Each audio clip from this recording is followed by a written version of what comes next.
High is my rock. The Most High is my rock. The Most High is my rock. In the name of Messiah, the Most High is my rock. The Most High is my rock. The Most High is my rock. Yeah. The Most High is my rock. I keep my Bible on top. The Most High is my rock. No time for cupcake and the cutling. Hit the streets and start cutting. The Israelites are bubbling. The Israelites are coming. I don't celebrate Thanksgiving. You can keep the stuffing. It's pagan, disdain, it's vain, it's nothing. The European Union about to hit the button. And I feel sorry for you if you think the Lord is bluffing. That's why I hit the booth and I tell the truth. Are you fishing with the truth? Homie, where's your fruit? If the Most High is your rock, don't treat him like a side piece. Come in this truth plan and treat you like a side piece. He's the God of mercy and wrath. So do you wanna fly or do you keep the Bible on cop? The Most High is my rock. Rock. The Most High is my rock. The Most High is my rock. The Most High is my rock. In the name of Messiah, the Most High is my rock. The Most High is my rock. The Most High is my rock. Yeah. The Most High is my rock. I keep my Bible on top. The Most High is my rock. No time for cupcake and the cutling. Hit the streets and start cutting. The Israelites are bubbling. The Israelites are coming. I don't celebrate Thanksgiving. You can keep the stuffing. It's pagan, disdain, it's vain, it's nothing. The European Union about to hit the button. And I feel sorry for you if you think the Lord is bluffing. That's why I hit the booth and I tell the truth. Are you fishing with the truth? Homie, where's your fruit? If the Most High is your rock, don't treat him like a side piece. Come in this truth plan and treat you like a side piece. He's the God of mercy and wrath. So do you wanna fly or do you keep the Bible on cop? The Most High is my rock. Rock. The Most High is my rock. The Most High is my rock. The Most High is my rock. In the name of Messiah, the Most High is my rock. The Most High is my rock. The Most High is my rock. Yeah. Shalom, Israel. Shalom, everybody online. Welcome to another live class. We are back at the school. We're at 8524 South Braesville Boulevard, Houston, Texas, 77071. Today it is the Sabbath. So we'll be here today from 10 to 2. Mondays and Wednesdays, we're here from 7 to 9. Fridays 6 to 8. Feel free to join us if you're local. We got classes in Virginia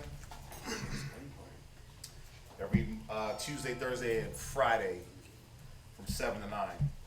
We also have classes in San Antonio every Monday, Wednesday, and Friday, and Saturday. And we're working on a building in Albuquerque. All right, so those are the 4 different places that we're located. You can also check us out on YouTube. We got various channels. Mashaba does the blog talk from San Antonio or from Albuquerque every Tuesday and Thursday at 10. We have the Israelite School of Biblical History and Practical Knowledge page. We have the 5 Minutes of Wisdom. We have the ISBHPK Virginia. We have Hidden Truth Bible Show and the Israelite Media Corp for our news shows. So make sure you like, share, subscribe to those different channels. All right. Let me know if y'all can hear me online. I don't want to use a mic. I want to use that mic. So, but let me know if y'all can hear me. If not, I will pick up a mic. Oh, I sound great. Okay, perfect. I got used to not holding the mic the little time we weren't here, so. The new normal. Right? The new norm. Yeah, it feels good to be back in the school, though, I can't lie. Space and light. Good seating. Right? Space and light. dark in them houses. And that bar stool. Yeah. Did you get that up there? Yeah, he got it. Yeah, I got that. Sisters are still working on Passover garments, so if you haven't received your garments, some brothers have. They're still working diligently on those. Some real good garments. I'm gonna say that. I wish we would have been able to wear them. Yeah, I can't wait to wear mine. I'm gonna have to float into the building. It's gonna make you float when you wear it. Y'all will see. There's some real nice. There's some real nice garments. So they put a lot of work into the design and the actual quality of the garment. Like we get a break, man. We get a break having the sisters being able to do garments because the quality alone is worth the price of the garment, and then the material. We only pay for the materials. Wow. Yeah, the quality. Wait till y'all see these garments. Ask Shamayar, he got his. That garment is on 10. That garment is on 10. So, just be patient with that. They're coming. All right, so they're not doing any other orders for Israel wear or any type of garments other than the Passover garments for now. If you need to reach a teacher, my phone number is 303-557-8979. You can reach Priest Kazakia. He's in VA at 281-707-2737. Okay? Please text us only during class. All right? If you'd like to support our business, you can check us out at sweetambiance.com. All right, that's sweetambiance.com. We have our subscription box. You can sign up for that monthly. That's if you like to help out, if you like to smell good. Here in Houston, the mall is supposed to be reopening on Tuesday. All right, limited hours, limited capacity, so it ain't gonna really be no big thing, but we will be in the building. So just so y'all know, whoever wants to come out to First Colony Mall, that's where we at. For everybody that's donated, that's helped out, we definitely appreciate it. As y'all know, everything was shut down, so our resources on getting funds was very, very limited. But brothers and sisters did their part. They helped out. Obviously, we still got the school. We were able to pay rent, pay the bills. I look at this whole virus thing, and there's a lot of people that really took a hard hit, business-wise, financially wise. There's a lot of people that lost a lot. Right. Just living paycheck to paycheck, month to month, and then to have a month and a half, 2 months of your income just wiped out. There's a lot of people that didn't make it business-wise and just individuals. Right. But those are the people. You say it again? No, I was saying it's not like it's over yet. No, and it's not over yet. Yeah.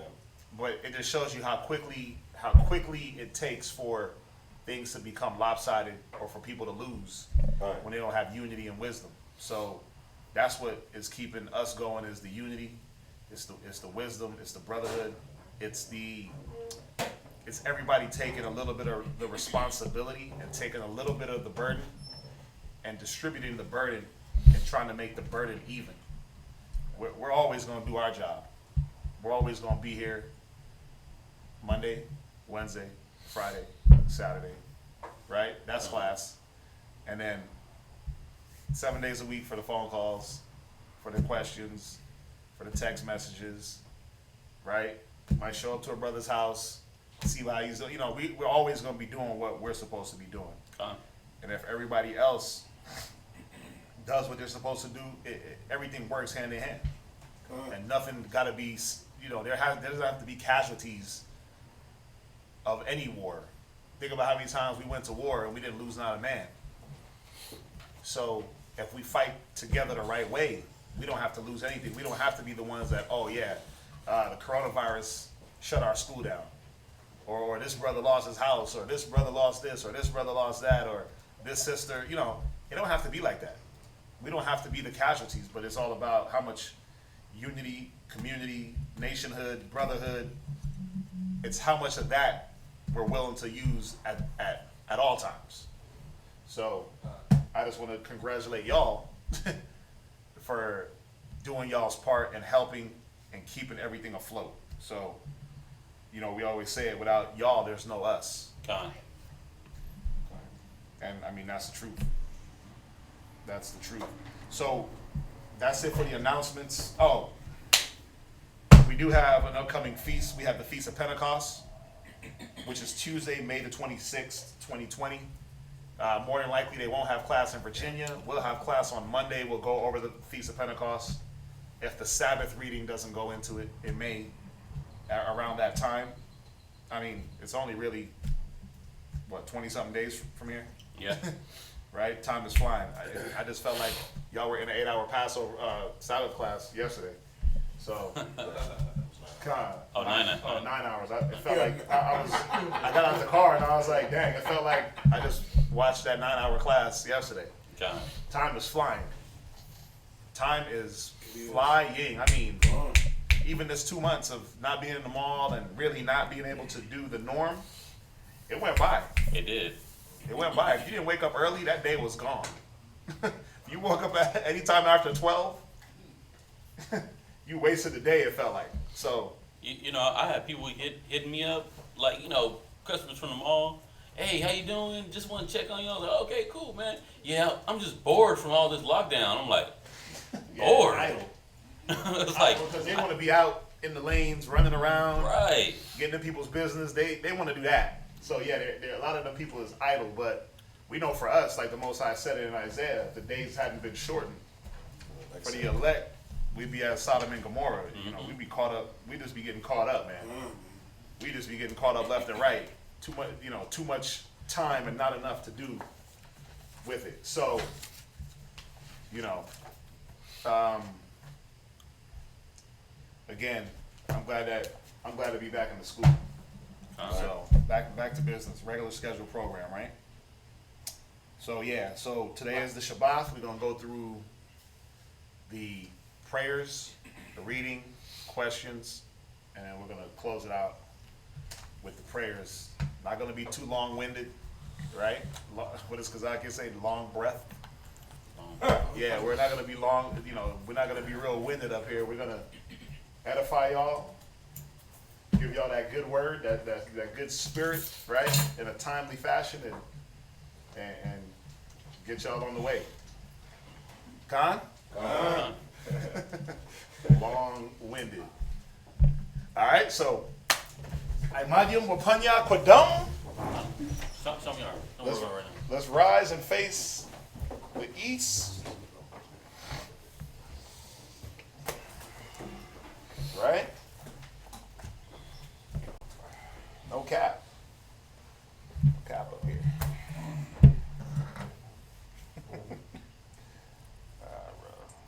Text. So do I need to move over?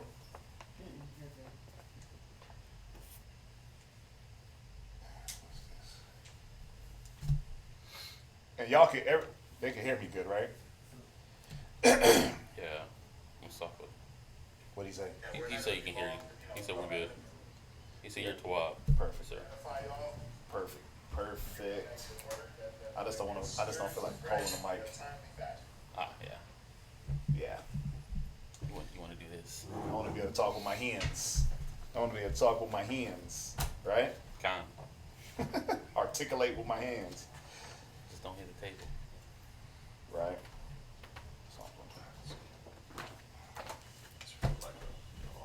Barakatah Yahweh. Barakatah Yahweh. Bahasham Yahweh Shai. Bahasham Yahweh Shai. Hawa'ah. Hawa'ah. Batalanawa. Batalanawa. A war. A war. Zayawam. Zayawam. The water. The water. Aman. Aman. And let's bless you, Yahweh, in the name of Yahweh Shai, that gives to us the light this day. Thanks, so be it. And the light represents the wisdom, knowledge, and understanding we obtain through the scriptures. Matthew chapter 5, verse 16 says, let your light so shine before men that they may see your good works and glorify your Father which is in heaven.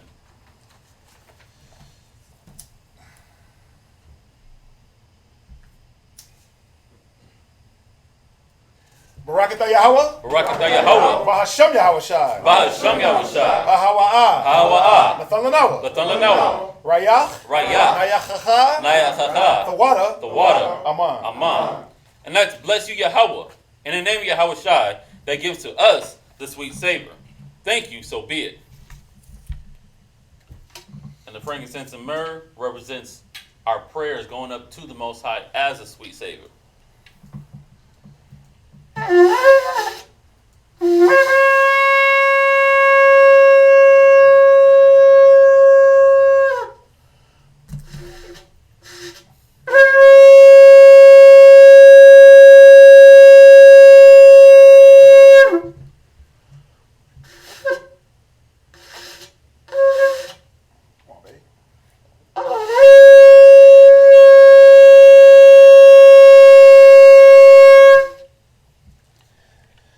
Barakatah Yahweh. Barakatah Yahweh. Bahasham Yahweh Shai. Bahasham Yahweh Shai. Bahawa'ah. Hawa'ah. Nathan Lanawa. Latan Lanawa. Hashabbath. Hashabbath. Bashalom. Bashalom. The water. The water. Aman. Aman. And that's bless you Yahweh, in the name of Yahweh Shai, that gives to us gives to us the Sabbath day in peace. Thank you, so be it. And this is Psalms 121 in Hebrew. Aynashah. Aynashah. Ayam Yam Yad. Ayam Yam Yad. Al Haharyam. Al Haharyam. Na'ayah. Na'ayah. Wabawa'ah. Wabawa'ah. Wabawa'ah. Wabawa'ah. Wabawa'ah. Isaiah. Isaiah. Isaiah. Isaiah. Wabawa'ah. Wabawa'ah. Ma Yahweh. Ma Yahweh. Sha'aisha. Sha'aisha. Shemayim. Shemayim. Wa'aratazah. Wa'aratazah. La'ah. La'ah. Yanathan. Lanathan. Lamawat. Lamawat. Regalia. Regalia. Yala'ah. Yala'ah. Nawam. Nawam. Shashawamar. Shashawamar. Yasha'Allah. Yasha'Allah. Yahweh. Yahweh. Shamaria. Shamaria. Yahweh. Yahweh. Tazalia. Tazalia. Al. Al. Yam Yam Yad. Yam Yam Yad. Yad. Yad. Hashamash. Hashamash. Yala'ah. Yala'ah. Hakaya. Hakaya. Bayawam. Bayawam. Wala'ah. Wala'ah. Halabana. Halabana. Balayala. Balayala. Yahweh. Yahweh. Yashamaria. Yashamaria. Makal. Makal. Rai. Rai. Yashamar. Yashamar. Napashya. Napashya. Yahweh. Yahweh. Yashamar. Yashamar. Hawalakia. Hawalakia. Wabawa'aya. Wabawa'aya. Ma'aitan. Ma'aitan. Wa'ai. Wa'ai. Haiwalam. Haiwalam. Aman. Aman. I will lift up my eyes into the hills. Psalms 121. I will lift up my eyes into the hills. From whence cometh my help? My help cometh from the Lord, which made heaven and earth. He will not suffer thy foot to be moved. He that keepeth thee will not slumber. Behold, he that keepeth Israel shall neither slumber nor sleep. The Lord is thy keeper. The Lord is thy shade upon the right hand. The sun shall not smite thee by day, nor the moon by night. The Lord shall preserve thee from all evil. He shall preserve thy soul. The Lord shall preserve thy going out and thy coming in from this time forth, and even forevermore. Ba'asham Yahweh Shai. Ba'asham Yahweh Shai. The water. The water. The Yad. The Yad. Aman. Aman. Shema Yasha'Allah. Shema Yasha'Allah. Yahweh Allah Hayanawa. Yahweh Allah Hayanawa. Yahweh Achad. Yahweh Achad. Shema Yasha'Allah. Shema Yasha'Allah. Yahweh Allah Hayanawa. Yahweh Allah Hayanawa. Yahweh Achad. Yahweh Achad. Shema Yasha'Allah. Shema Yasha'Allah. Yahweh Allah Hayanawa. Yahweh Allah Hayanawa. Yahweh Achad. Yahweh Achad. Hear Israel, Yahweh our power. Yahweh is one. This is the Lord's Prayer. We found in Matthew 6 and 9. Abanawa. Abanawa. Shabbat Shemayim. Shabbat Shemayim. Kodash. Kodash. Haya. Haya. Shamka. Shamka. Yahweh. Yahweh. Malak Wafka. Malak Wafka. Taba'ah. Taba'ah. Ratazaka. Ratazaka. Haya. Haya. Aisha. Aisha. Ba'aratazah. Ba'aratazah. Kawa. Kawa. Haya. Haya. Bashamayim. Bashamayim. Nathan Lanawa. Nathan Lanawa. Lacham. Lacham. Call. Call. Yawam. Yawam. Wasalach Nawa. Wasalach Nawa. Kawawath Nawa. Kawawath Nawa. Wasalach Nawa. Wasalach Nawa. Kawawath Yenawa. Kawawath Yenawa. Wala'ah. Wala'ah. Tabayanawa. Tabayanawa. Banasaya 1. Banasai 1. Abo. Abo. Hawashai Nawa. Hawashai Nawa. Mayan. Mayan. Rai. Rai. Kaya. Kaya. Laka. Laka. Hamalakwath. Hamalakwath. Waha'Allah. Waha'Allah. Wahatha Pa'arath. Wahatha Pa'arath. La'ai Walanyam. Wa'ai Walanyam. Aman. Aman. This is Matthew chapter 6 verse 9. After this manner, therefore, pray ye, Our Father which art in heaven, hallowed be thy name. Thy kingdom come, thy will be done in earth as it is in heaven. Give us this day our daily bread, and forgive us our debts as we forgive our debtors. And lead us not into temptation, but deliver us from evil. For thine is the kingdom, and the power, and the glory, forever. Amen.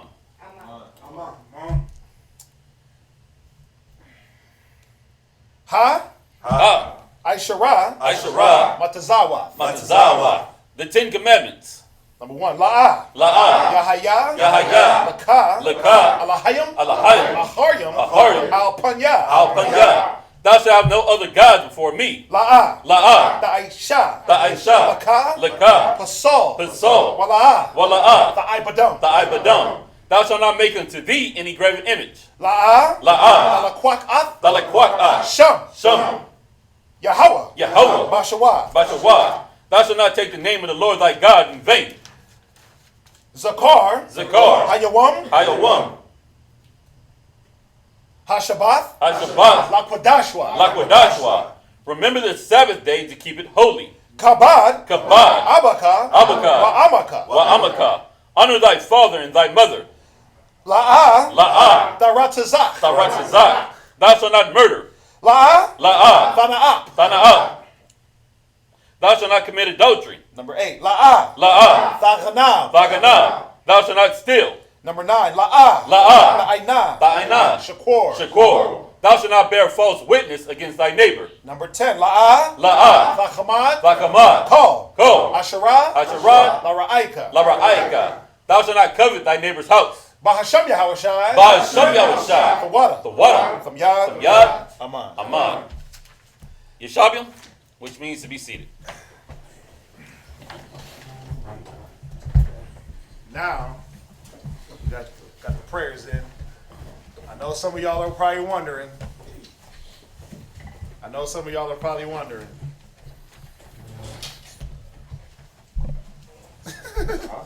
are probably wondering about the eye patch. Those of you online, we went to Virginia. Hey, we went to Virginia. We had a little bit of fun. Them Nerf guns are real powerful. That's all I'm gonna say. Them Nerf little foam guns that shoot the foam balls are very powerful. There was a couple of headhunters out there in VA. Brother by the name of Zion. It was actually Washington. Oh, was it Shwash? Yeah, you know she was in the military. Right, yeah. Oh, yeah. You know she was in the military, right? So her aim was on point. Very Yeah, so she tagged this brother in the eye. And she just wouldn't stop. So she hit him in the eye a few times. For some reason, his eyes didn't work the way normal human beings' eyes work and close right before the bullet hit. So he took the shot right to the retina. Yeah, he took the shot right to the retina. So he's looking, he's up here trying to tough it out. Barakatah Yahweh, he's toughing it out. So if y'all were wondering, it's not an Illuminati trick or anything like that. You know what I'm saying? We didn't, we left for the month and a half, came back, and all of a sudden we're down with, we sacrificed his brother's eyeball or something. Oh, no. Y'all was doing the eye for the eye? The eye for, yeah, we didn't do eye for an eye, finger for a finger. Right? Just so y'all know. All right? I know y'all are probably wondering, why he got an eye patch. So he already has, allergies, and so that eye shot. That eye shot, so he's just trying to protect his eye, make sure his eye heals. Yeah, them Nerf guns, bro. I got hit in the forehead and got a headache. Them Nerf guns are powerful. Very, very. They're not for children, but we was out in VA, man, with the brothers, sisters. As y'all know, last weekend, so just had a little fun, little fun with the kids, and nothing too crazy. Just having fun with the kids, man. Having fun with the family. So that's what we do. It ain't, I like it. Zion was going over, as y'all know, we've been hitting this little series on the fruits of the spirit. And Zion was going over that gentleness. And, one of the points that he was bringing out is that we don't know how to be gentle in these days. Right? The scriptures in Deuteronomy said the tender brother right? God. The tender-hearted brother, the tender sister. So that was something that was a part of our makeup. When it said we were made in the image of the Most High, we were made in that image of gentleness. We lost that, obviously. So, and really all it is just being able to be, as he was bringing out so eloquently in that class last night, being manifold and having different attributes of the Spirit and being gentle and not, rough and crazy and jagged all the time was one of those things. And, even in the spirit of gentleness and hanging out with your children and having fun and playing, you got to do that. You got to show that you have more than one side to you. It can't always just be all business all the time. It can't just be like it said Yahweh Shai was bold and austere, right? All the time. Like he was just yelling at niggas all the time. Little children, come to me. Like he wasn't doing that all the time. No. You know what I'm saying? He's balanced. So he was balanced. And so we try to make sure that we're balanced and that, we have fun. When we get to work, we get to work. Y'all know how we do. That's some brothers complain like y'all work too much. Well, this is not our rest. We here to work. But we still try to make sure, we got children now. We got to make sure that the children are being children. And sometimes it ain't wrong to be a kid again, right? And have fun with the children. You gotta have those light moments, man.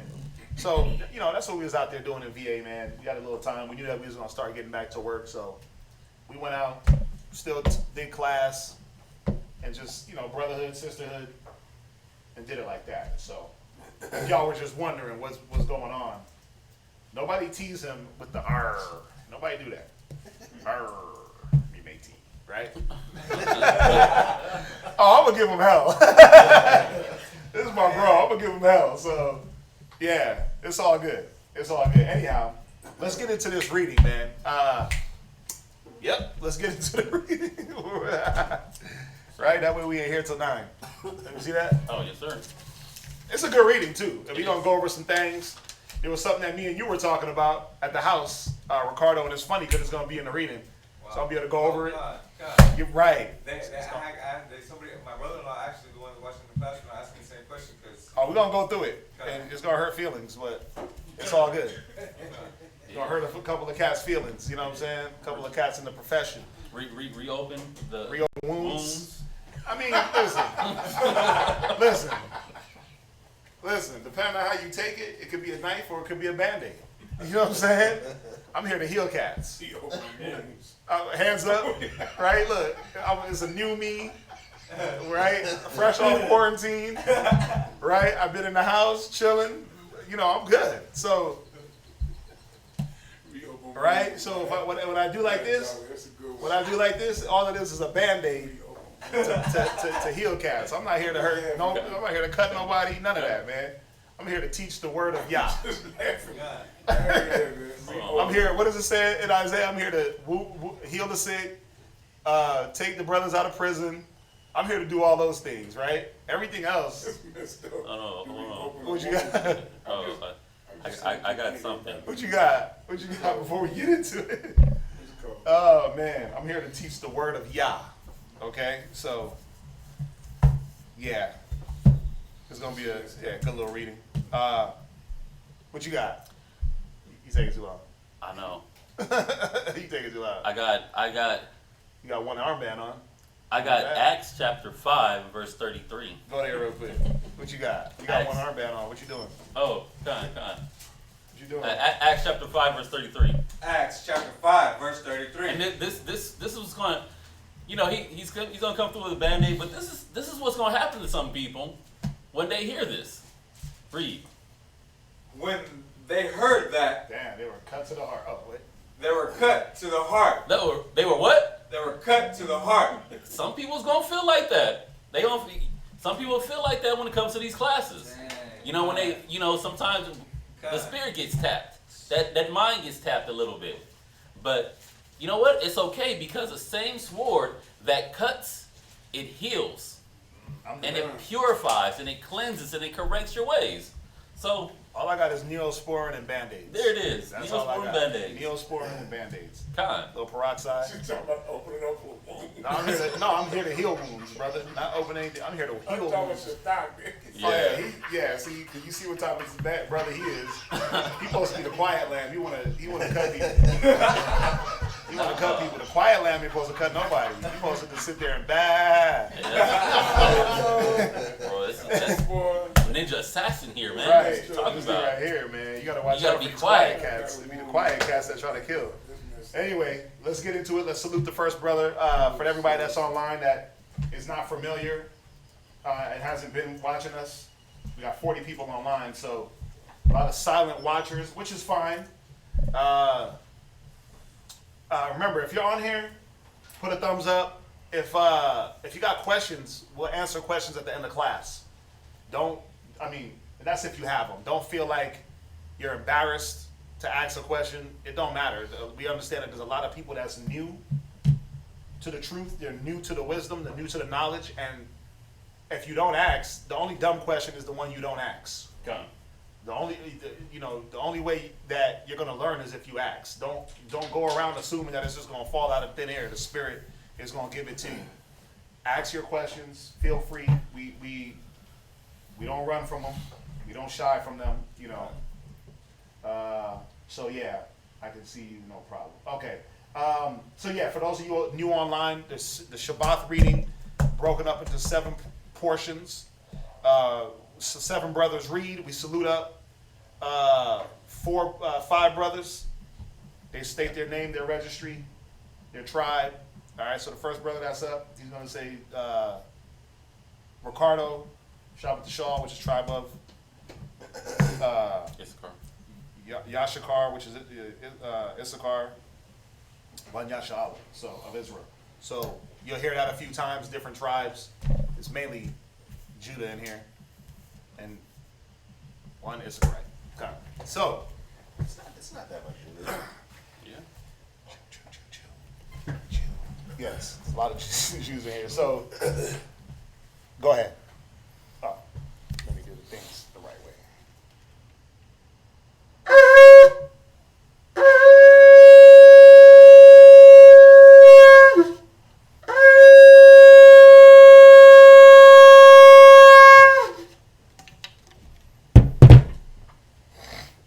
Ricardo, Shabbat Shah, Yishikar, Ban Yashal, Ricardo, Shabbat Shaw, Yashakar, Ban Yasha'Allah, Aymagan, Barak, Yahweh Hashem, Yahweh Shai Barakatam. Yahweh Hashem, Yahweh Shai Barakatah.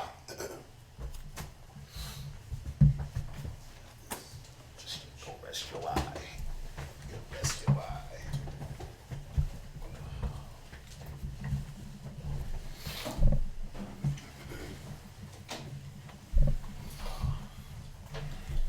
I'm gonna say this, because it be on my mind a lot. If y'all see us up here having fun, and for those of y'all online that are, again, new to us, we're supposed to have fun. We're not supposed to be always, the scriptures say there's a time and a place, right? And, teaching this word doesn't have to be boring. It doesn't have to be a downer. It doesn't have to be some Debbie Downer spirit like we're about to be all somber and go into the Bible and get destroyed our spirits. Nah, it's supposed to be, remember, the Most High said it in Deuteronomy. He said, because you didn't serve him with joyfulness and gladness of heart, Con. That's he put your ass all the way in captivity. So, coming back to the knowledge, coming back to who we are, yes, we'll have our serious times. Y'all see me be serious. But I like to be up here. I like to have fun. I like to make it fun for y'all. I like to laugh, crack a little joke. Sometimes it be on my mind, like, hopefully y'all don't think that we're just up here just, like we're lackadaisical, nonchalant. right, just trying to be nonchalant with it. No, Yeah. that's not the case. We just try to keep it lively, Con. keep a little light spirit, have a little fun, and that's how the word should be. It should be, think about it, when you went to school and you sat there, you hated it because it was boring as hell. And you were like, damn, I got to go to math class again, or social studies, or philosophy, and you just sitting there like, man, I wish this would be over. Because your professor was like, clear eyes, You have dry eyes. It's something to do from Ferris Bueller, Day Off. We're young, lively. We're supposed to be young, lively, spirited, digging into this word. Yes, taking it serious, but still having fun. So it be on my mind. Like I don't want y'all to think we just up here just clowning around. We take this serious, but we still supposed to take a joy in the word. Sister Mary. You make us laugh and make us cry, but it's all. Yeah, and that's what it's about. I mean, you know, the word is already going to do its job. That's right. The word is already going to come through with the. Cry and joy. So we try to make That's sure right. that we just have a little fun, and you know, just have fun with it, man, and take joy in what we do. I take joy in this, and I don't want to come off as some Debbie Downer, some downer spirit type of brother, because that's not what I'm about. I've never been like that in anything I do, but I do take what I do serious. Con. Hey, wow, since we've been, like, coming, I found out that my great-grandfather was a Cherokee. Oh, really? Yeah. Yeah, so you got it. A lot of Jews, a lot of brothers that swear that they're Judah, huh? Reuben. Gad. Is it Reuben? No. Reuben is the Seminoles, right? Oh, it is Reuben. Yeah, my bad. Yeah. It is Reuben. It's five tribes. Yeah. So you're Reuben. Yeah. That's what I was gonna say. A lot of brothers that think that they're Judah. A lot of them are Reuben. Remember that the Reubenites and the Gadites, they were dark skinned also. So yeah, I'm on them by myself. you just got to check into it. Because my dad, the way he from Louisiana, all them people in this. All of them in this. All of them. Right. Damn, I know the babies. I don't know. Right. I don't know. Yeah, and that's the thing. That's how it is. A lot of our people, you know, Kind of rock. a lot of our people, when they go deep into their background, they see that, oh, I'm from Reuben, Gad, I'm Seminole, I'm this, I'm that. Especially a lot of people from down south, man. They, you know, we had to remember we've been programmed to think that everything that's dark is just we just all black, we just Negro, it's all just one thing. But as we dive deeper and get more understanding of the wisdom, the scriptures ourselves, we see that we come from these various tribes. But it shows you, just because you was Indian or from one of the so-called Indian tribes like Gad or Reuben, they didn't mean that you was pale skinned. They were dark skinned people too. We were all dark, right? So, yeah. Well, yeah, my brother-in-law that's watching on right now, man, that man, he's some kids, you know what I'm saying? Oh yeah, he. Yeah. Got a little And dark. it's his car though, you know what Yeah, I'm saying? because we're all, remember, said we're like a speckled bird. Yeah. My pops is black as a tire. You see my pops? Yeah. He was like a tire, but he said his grandmother was full-blooded Indian. I guess like in Guyana, she was full-blooded Indian. Yeah, I mean, the same thing with my pops. My pops is dark as hell, like this cup top. Black. He's black, bro. He's black till he's blue, but West Indians, he's dark. I mean, he's like dark. My dad. My mom was the light one, but West Indians, you know what I'm saying? So, anyhow, let's get into it. Let's get there. Let's go to Leviticus 16 and verse 1. Okay. Leviticus, chapter 16. And then, you know, if you were here last week, and you remember some of the stuff that y'all went over, we ended off here. So, as y'all know, the readings just pick up from where they left off. Go ahead. Leviticus chapter 16, verse 1. And the Most High spake unto Moses after the death of the two sons of Aaron, when they offered before the Most High and died. And the Most High said unto Moses, Speak unto Aaron thy brother, that he come not at all times into the holy place, within the veil before the mercy seat, which is upon the ark, that he die not. For I will appear in the cloud upon the mercy seat. Thus shall Aaron come into the holy place with a young bullock for a sin offering, and a ram for a burnt offering.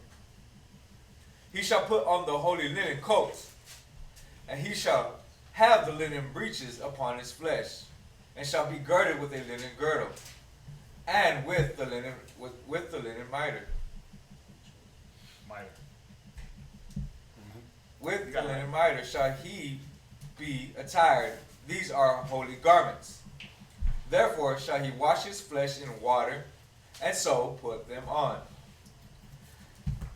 And he shall take of the congregation of the children of Israel. Right. So it seems like, I don't know, for some reason, obviously some of the things that we read repeat. But once again, this goes into the garments, right? We read about the garments in, or maybe I'm thinking about something else. Didn't we read about the garments already? I thought so too. Yeah. Yeah, we read about the garments probably in Exodus. But it repeats. Some of it repeats. It goes back into the garments. It goes in about what do the priests do before they got to offer for themselves, before they offer for the people. So it's gonna, we've read other instances of this. So if it sounds like it, we read it before, well, some of the things do repeat. Go ahead. Verse 5. And he shall take of the congregation of the children of Israel 2 kids of the goats for a sin offering, and 1 for a burnt offering. And Aaron shall offer his bullock of the sin offering, which is for himself, and make an atonement for himself and for his house. And he shall take the 2 goats and present them before the Most High at the door of the tabernacle of the congregation. And Aaron shall cast lots upon the 2 goats, 1 lot for the Most High, and the other lot for the scapegoat. And Aaron shall bring the goat upon which the Most High's lot fell, and offer him for a sin offering. But the goat on which the lot fell to be the scapegoat shall be presented alive before the Most High. Right. So this is going into, you ever heard that word scapegoat? Like, what is a scapegoat? Somebody just heard it. Go ahead. That's Like if you commit a crime, you What put you it on say? the other person.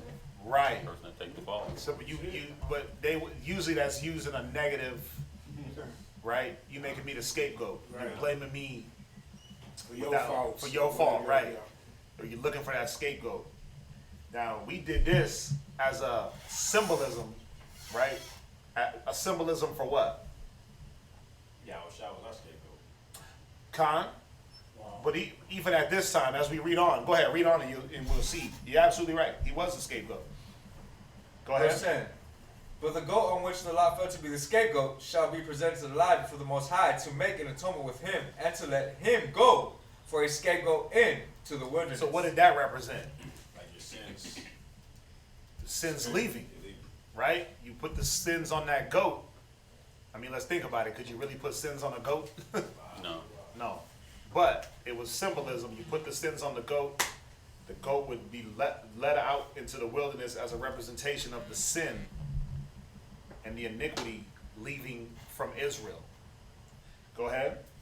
Verse 11. And Aaron shall bring the bullock of the sin offering, which is for himself, and shall make an atonement for himself and for his house, and shall kill the bullock of the sin offering, which is for himself. And he shall take a censer full of burning coals of fire from off the altar before the Most High, and his hands full of sweet incense beaten small, and bring it within the veil. And he shall put the incense upon the fire before the Most High, that the cloud of the incense may cover the mercy seat that is upon the testimony, that he die not. And he shall take of the blood of the bullock, and sprinkle it with his finger upon the mercy seat eastward. And before the mercy seat shall he sprinkle of the blood with his finger 7 times. Right, where you at? Verse 15. Right. Now, go ahead, read on. Then shall he kill the goats of the sin offering that is for the people, and bring his blood within the veil, and do with that blood as he did with the blood of the bullock, and sprinkle it upon the mercy seat, and before the mercy seat. And he shall make an atonement for the holy place, because of the uncleanness of the children of Israel, Right. and because of their transgressions in all their sins. Right, because it tells you that without the purging of blood, No remission. there's no remission of sins. Right? But think about it. He's taking blood and he's sprinkling it on the mercy seat. He's going to sprinkle it on the whole tabernacle. How is that going to get anything clean? God. All just symbolism, right? All just symbolism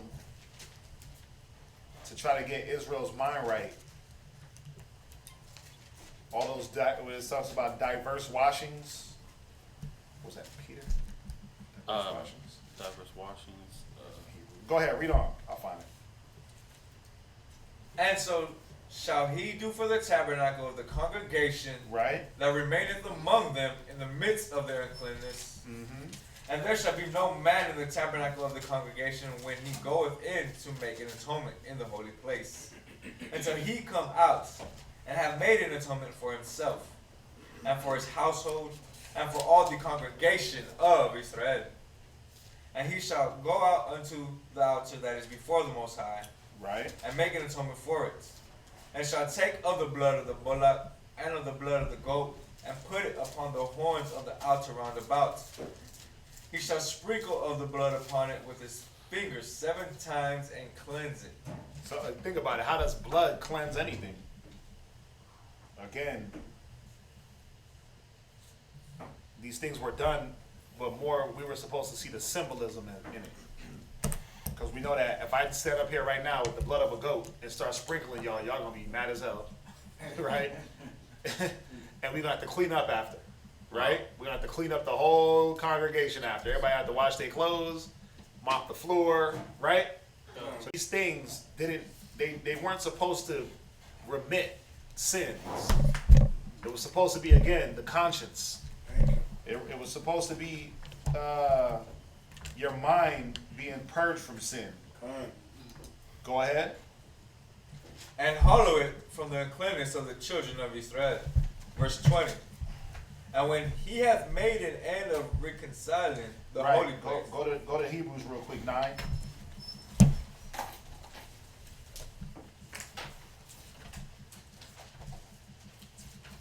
Hebrews 9:7 down. Hebrews chapter 9, verse 7. Uh-huh. But into the second went the high priest alone once every year, Right? not without blood, Right? which he offered for himself, Right? and for the errors of the people. Because without blood, there's no remission of sin. Go ahead. The Holy Ghost, this signifying that the way into the holiest of all was not yet made manifest. Go ahead. While as the first tabernacle was yet standing, Go ahead. which was a figure for the time, Which was a what? which was a figure for the Right. time. That was for the time. Right? For the priest to sprinkle the blood 7 times, slaughter rams, slaughter goats, turtle doves, dip your ear, dip your pinky finger, dip your pinky toe. Those were all figures for the time. Go ahead. Because remember, the way into the holiest wasn't made manifest. Go ahead. Which was a figure for the time then present, Right? in which were offered both gifts and sacrifices Go ahead. that could not make him that did the service perfect. Right. It couldn't make him that did the service perfect. So the priest or the one bringing the offering wasn't going to be made perfect by these sacrifices. Read. As pertaining to the conscience. As pertaining to the what? To the conscience. Yeah, you might have been perfect in showing up, attendance wise. Come. You might have been perfect in, well, I got a perfect ram. Like, this is the ram with no blemish. First of the front, first fruits. You might have been perfect in that aspect, but it wasn't, it didn't perfect your conscience or your mind towards whether or not I willingly sin or not. Finish it up and then Sister Mary. Verse 10, which stood only in meats and drinks and diverse You washings. see those diverse washings, those diverse cleansings? When you even read right before we started in 16, what was the first thing? No, it's going to read on, but before he even put on those garments, the priest, he had to do what? To wash his body, right? He had to wash up, put on the garment, took them off, he had to wash up. There was running water at the tabernacle entrance for us to wash. Why do you think the Muslims, before they pray 8 times a day, they go wash? You be in the damn bathroom in the mall. These dudes are standing there barefoot with their feet in the sink. I'm like, what the hell are y'all doing? But they hold to they feel like if they don't wash their hands and face, that they can't pray. Yeah, it says in verse 4 that he washed. Oh, does it? Yeah, that's what I was. Yeah, verse 4 it tells you, and he shall put on the holy linen coat, and he shall have a linen breeches on his flesh. He shall be girded with linen girdle, with the linen mitre shall he be attired. Therefore shall he wash his flesh in water, and so put them on. So before you got, the priest got dressed, they washed. But did that make them clean? No. And if it did, how come he had to go and offer a sacrifice right after he washed up and put on the holy garments? That should have made him holy, right? Like, my garment is making me holy. Con. No. It might look holy, but your garment didn't change your conscience. That's why it shows you. I like it because it's showing you that you can't be duped by the cats that got the most powerful garments and the most powerful beard and the most powerful afro or the most powerful braids or the most Authoritative voice. Yeah, authoritative voice. You can't get duped by that.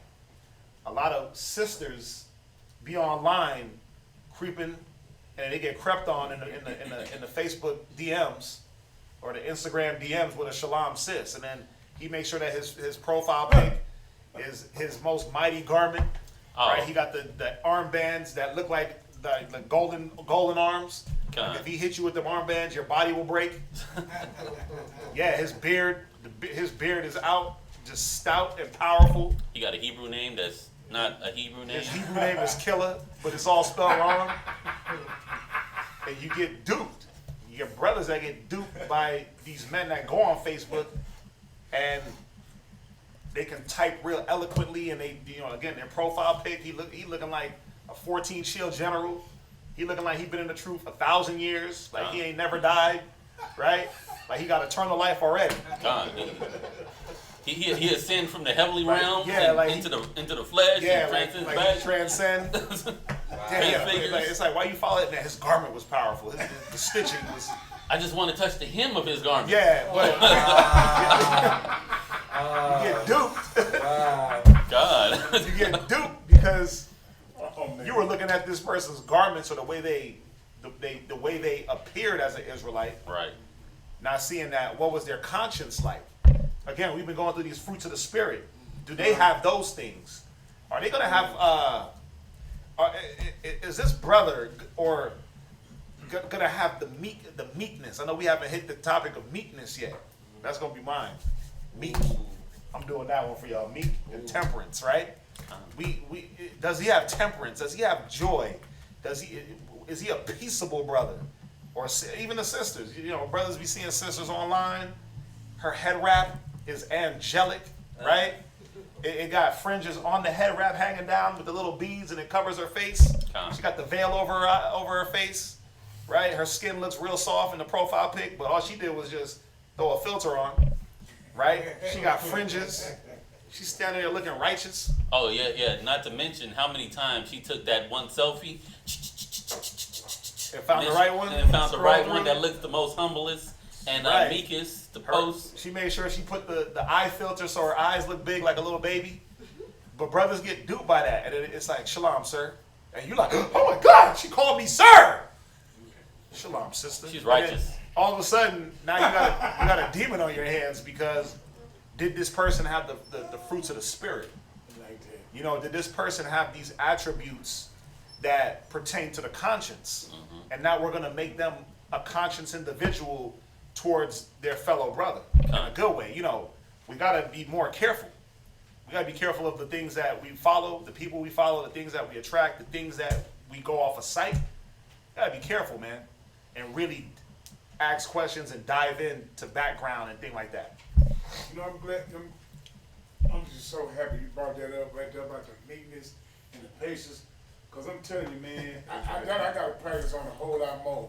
Right? I feel like that I do have, I know how to humble myself. I do to people that I see is rotten as I don't know what, and I know don't care. And I know how to, and I am practicing on showing meekness, but I let this certain person really get to me. And already who I'm talking about. I'm looking you straight in your eyes, and I think you already can pick up what I'm talking about. I know They ran me high because they always in their feelings. You say something to them, they feel like you done said something wrong to them. Why you gotta get out of your feelings and act like a child and hang up in somebody's face? Then when they call you back, You try to get it straight, or you want to answer the phone like some kind of broad or something. I just don't understand that. Well, and I hope he listening. Well, I'm gonna say this. I got some bars. I got some bars for you on that meekness. So just be patient. It's coming. I got you. Just be patient. I'm gonna get that to y'all. He's gonna do his class on Monday, Faith, and then yeah. Yep. Well, I'm So sure just be patient. I got you. Hold your peace, right? Remember, Yes, peace, sir. I got you. peace and joy. Finish up in Hebrews. Verse 10. And really, this is the thing. You can't let that get to you. Right. You can't let anybody get to you in that way where it throws you out of the mindset that you're supposed to be in. You gotta always say, okay. It's funny, man. Me and Kazaki was having a conversation last night, and I made a statement to him. I said, it feels like some people are put right by you to literally vex you. And he was like, Khan, Wow. you're absolutely right. And I was like, yeah, it be feeling like that. The ones you would not expect. It's like they're put right there to vex you. And really, once you start to recognize that that's the spirit that's happening, they might not be there to vex you. But once you start to pick up on certain things, then you have the upper hand, because now you can say, okay, either I'm allow this person to vex me and get me upset and get me frustrated, or a wise man foreseeth the evil. Right? So I'm going to foresee the evil and try to do different things with a different method than the way I did it before. And that's really, a lot of the times, that's all it takes is you, as a person with wisdom, knowledge, and understanding, changing your method. And Zion said it yesterday about your approach. Right. Sometimes we're the ones that, like, the world ain't going to change their approach. Nah. Niggas is going to be niggas. Come. Right? Okay, let me change the word. Niggards will be, I'm going to use what the Bible says because y'all say that we cuss too much. Niggards, I told you, it's a new me, right? Quarantine cute.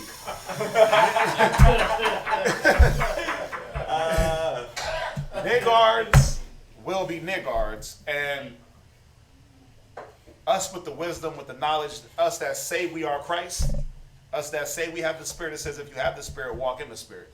So we have to be able to recognize and say, okay, well, this person ain't going to change. Let me be the change. Let me find different ways, and let me not get frustrated in my feelings. Yes, sir. Because what's the point of accusing a person of being in their feelings and then you get in your feelings with them? Right. You see, so we have to be always that example of not letting people impose on us and change us and change what we are. The only thing that's supposed to change us is the wisdom. Right? So, who had their hand up? It's kind of like the. Oh, go ahead. It's kind of like the breakdown that Bob and S.O.W was talking about there yesterday. How they break down how sometimes the Most High he the one that put their spirits on them. Yeah. And for them to act like that, you know. So. Yeah. I mean, why else? How else you gonna get tested? How else you gonna see if you actually have virtue? You're right. How? I mean, because all virtue is having all your different faculties tested, all your senses tested, your faith, your patience, your long suffering. Yeah. Once those things are tested, that's how you gain virtue. So it's a purging process. I was scripture on what we're saying. Yeah, what you got? The James. Go ahead. James chapter 1, verse 2 through 4. Quarantine Q, that's me. Someone can grab that for me? Yes, sir. Which verse? Verse 2. Okay. My brethren, count it all joy when you fall into diverse temptations. Diverse circumstances, diverse people, in diverse places. Read. Knowing this, that the trying of your faith. The trying of your faith is that, like how he was saying that him and Kazak was talking, it seems like the Most High puts a brother right next to you that will vex you. The trying of your faith, of dealing with this brother, of learning how to abound in the fruits of the Spirit, like we've been going over, because you're put in a situation because the Most High wants to test you, whether you feel like the person's purposely trying to test you, or it's the Most High testing. But we all know that it all comes from the Most High. The Most High put that spirit on that person, just like you mentioned, that you said Meshach and Badabad said. You know, Most High put that spirit on that person to test you, to vex you. Let's see if I'm going to be able to reap a crop, reap a harvest of these fruits of the spirit in this brother right now. Is the fruit ripe in them right now? Is the patient ripe? Read on. Wow. Trying on your faith, working patience. It worketh patience. The trying of your faith worketh this patience. You gotta develop that patience. The Most High wants the patience out of you. He wants that. Why? That's why the Spirit keeps hitting you over and over and over and over and over and over again. Why? For one, you're still on the same level because you haven't passed. And guess what? When you pass that level, it's going to be an even greater level that you got to pass next. It's going to be a different level. We was talking about that the other night. It's going to be a new level of the same type of circumstances. The Most High will continue to up the ante to draw us into our perfection. Read on. But let patience have her perfect work. Let patience have her what? Perfect work. Her perfect work. This is a sincere perfection and purifying process that the Most High is putting us through, because He loves us and He wants us. He wants the best for us. He wants us to be like Yahweh Shai. He wants us to be living righteously. Not because the law. I got a class I'm working on, but the law wasn't for His benefit. The law is for our benefit. Learn how to love each other. Learn how to be meek, humble, patient. Learn how to exercise and use faith. That's for our benefit. It don't benefit the Most High like that. You understand? Khan, so let patience have her perfect work. Read on. That you may be perfect and entire, wanting nothing. Wanting nothing. Shalom, bro. What's going on? I guess Let's talk. Okay. I'm sorry you feel like that. Right. I didn't mean it that way. This is what I really meant. Okay. Well, let's hash it out. Let's clear up the air. Let's get some understanding between each other. Yeah, okay. Help me to understand you better.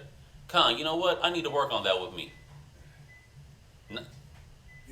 But, what you're saying is so true, because I can't talk against what the real just said, but the thing about it, I was just teasing with the person, and they always in their feelings. You gotta watch what you say, even when you tease with them a little bit.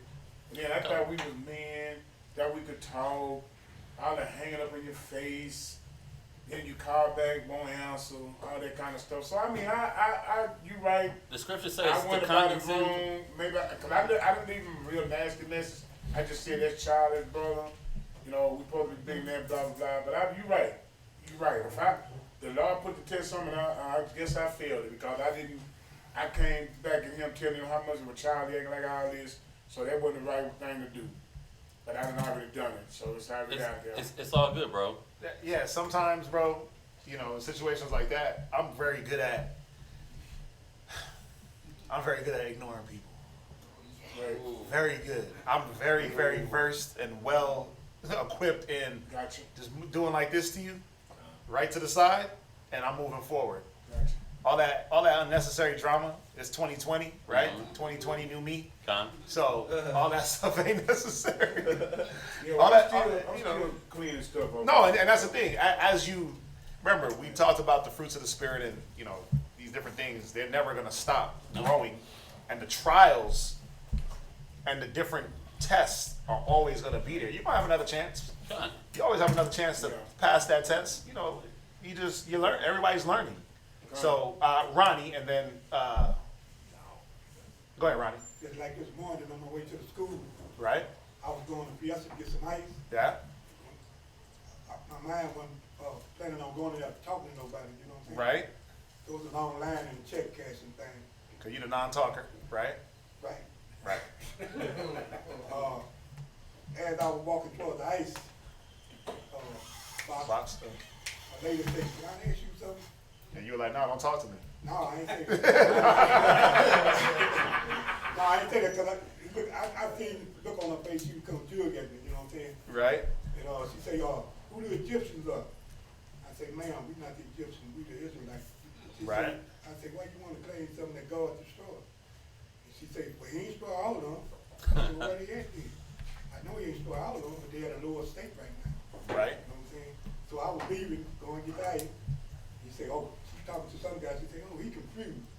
Right. Really confused. And I heard her. And I turned back around. And I said, you call me confused? And you got a head full of blonde hair? Another bitch. Wow. Dang. I didn't understand, but it just came out that You way. blazed her. Wow. And she started shaking her head. I'm proud of my blonde hair. Yeah. Wow. Yeah. Dang. I mean, you know, our people are hard headed, so And I sometimes keep they thinking about it gotta. 'cause I shouldn't have. I gave her a flower, but one of the other guy. Right. I don't know if she listened. So you cut her spirit, then you handed her the Band-Aid. Right? Here's some Neosporin, and here's the Band-Aid. Remember that picture I showed you? Uh-huh. With the Africans with the plates? Yeah. I walked in Fiesta. I said, this who you are? I was trying to tell her. I said, y'all claim in Africa, do you put plates in there? Like everybody saying, no, we don't do that. But I said, well, why you want to claim Africa? See, Rodney be cutting them with photos. Yeah. Yeah. I mean, some of our people need some of that sometimes. They need a little bit of that charge up. You know, but because you can, just like Zion was going through last night with, you can deal with a person and still be calm and cool and collected, but still prove your point. Come. Like Yahweh Shai, he called a chick a hoe without even calling her a hoe. Oh, very eloquently. Very eloquently. Go get your husband. I don't have no, you got 5.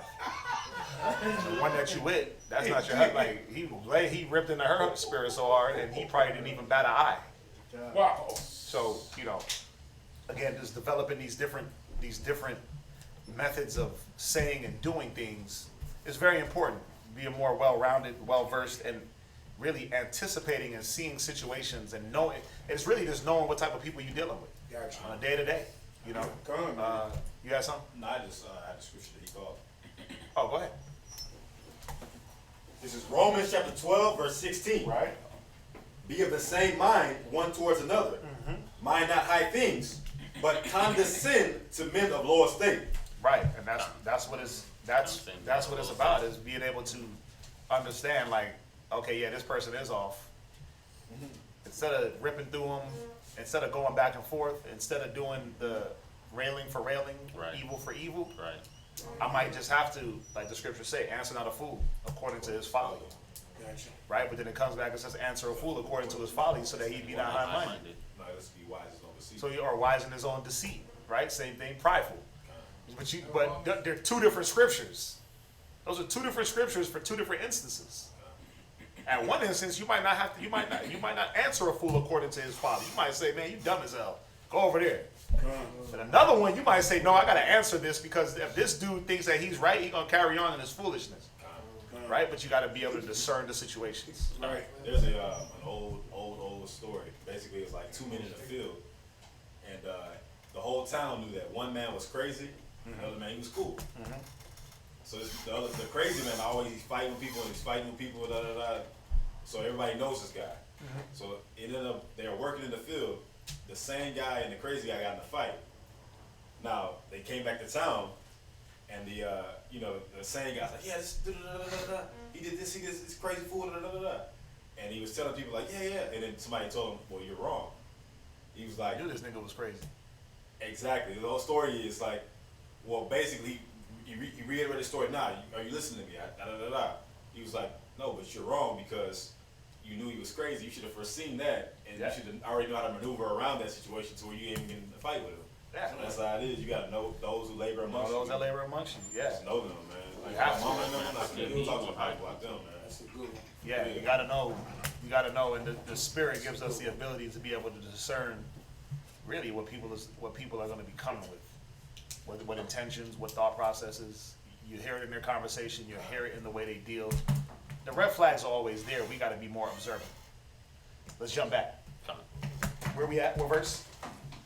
Leviticus, verse 20. 16 and 20? Leviticus chapter 16, verse 20. Go ahead.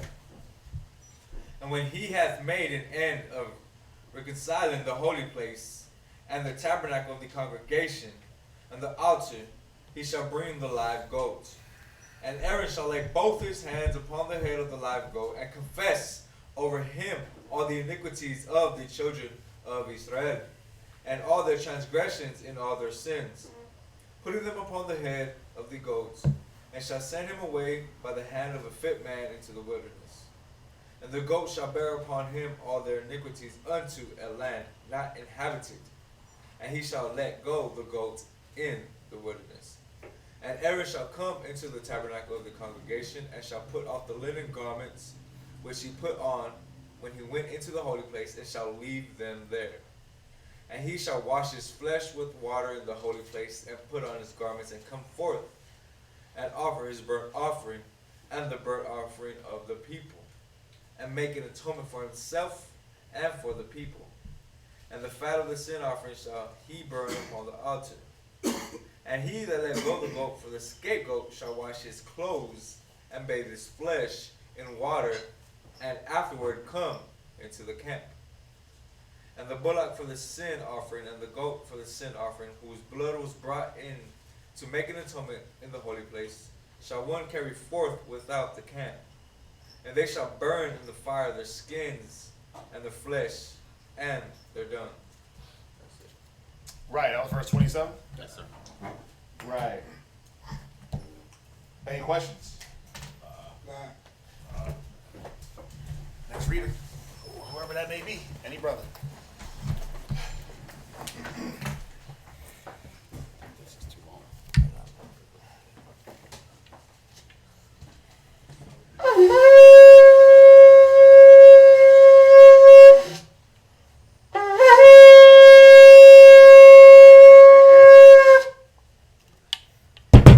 Samuel, Shabbat Shah, Yahweh, Ban Yashua, Samuel, Shabbat Shah, Yahweh, Ban Yasha'Allah, Aymaya. Rup. Yahweh Shema Shabbat Yahweh Hashem Yahushua Barakatah.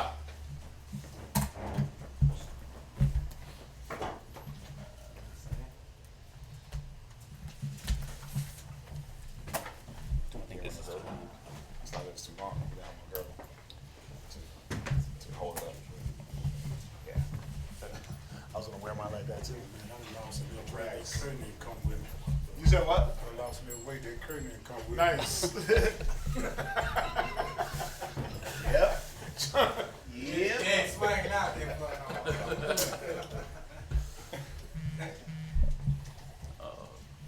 Okay, Verse 28. You're gonna read to 18 and 4. 18 and 4. 18 and 4. Okay. Okay. Leviticus chapter 16, verse 28. And he that burneth them shall wash his clothes, and bathe his flesh in water, and afterward he shall come into the camp. And this shall be a statute forever unto you, that in the 7th month, on the 10th day of the month, ye shall afflict your souls, and do no work at all, whether it be one of your own country, or a stranger that sojourneth among you.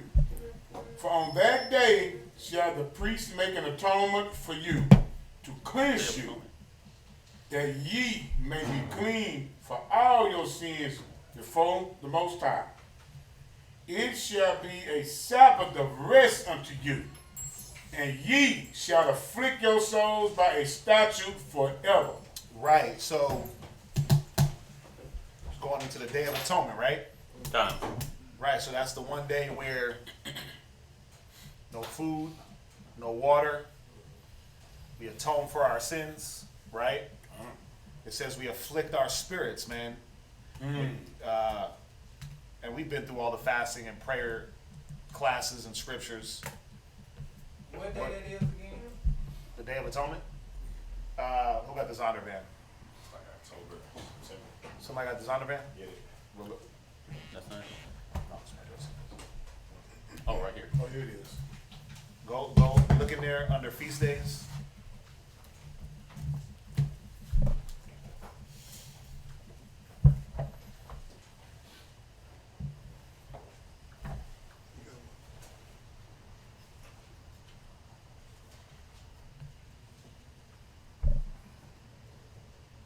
Somebody else give me Psalms 35:13.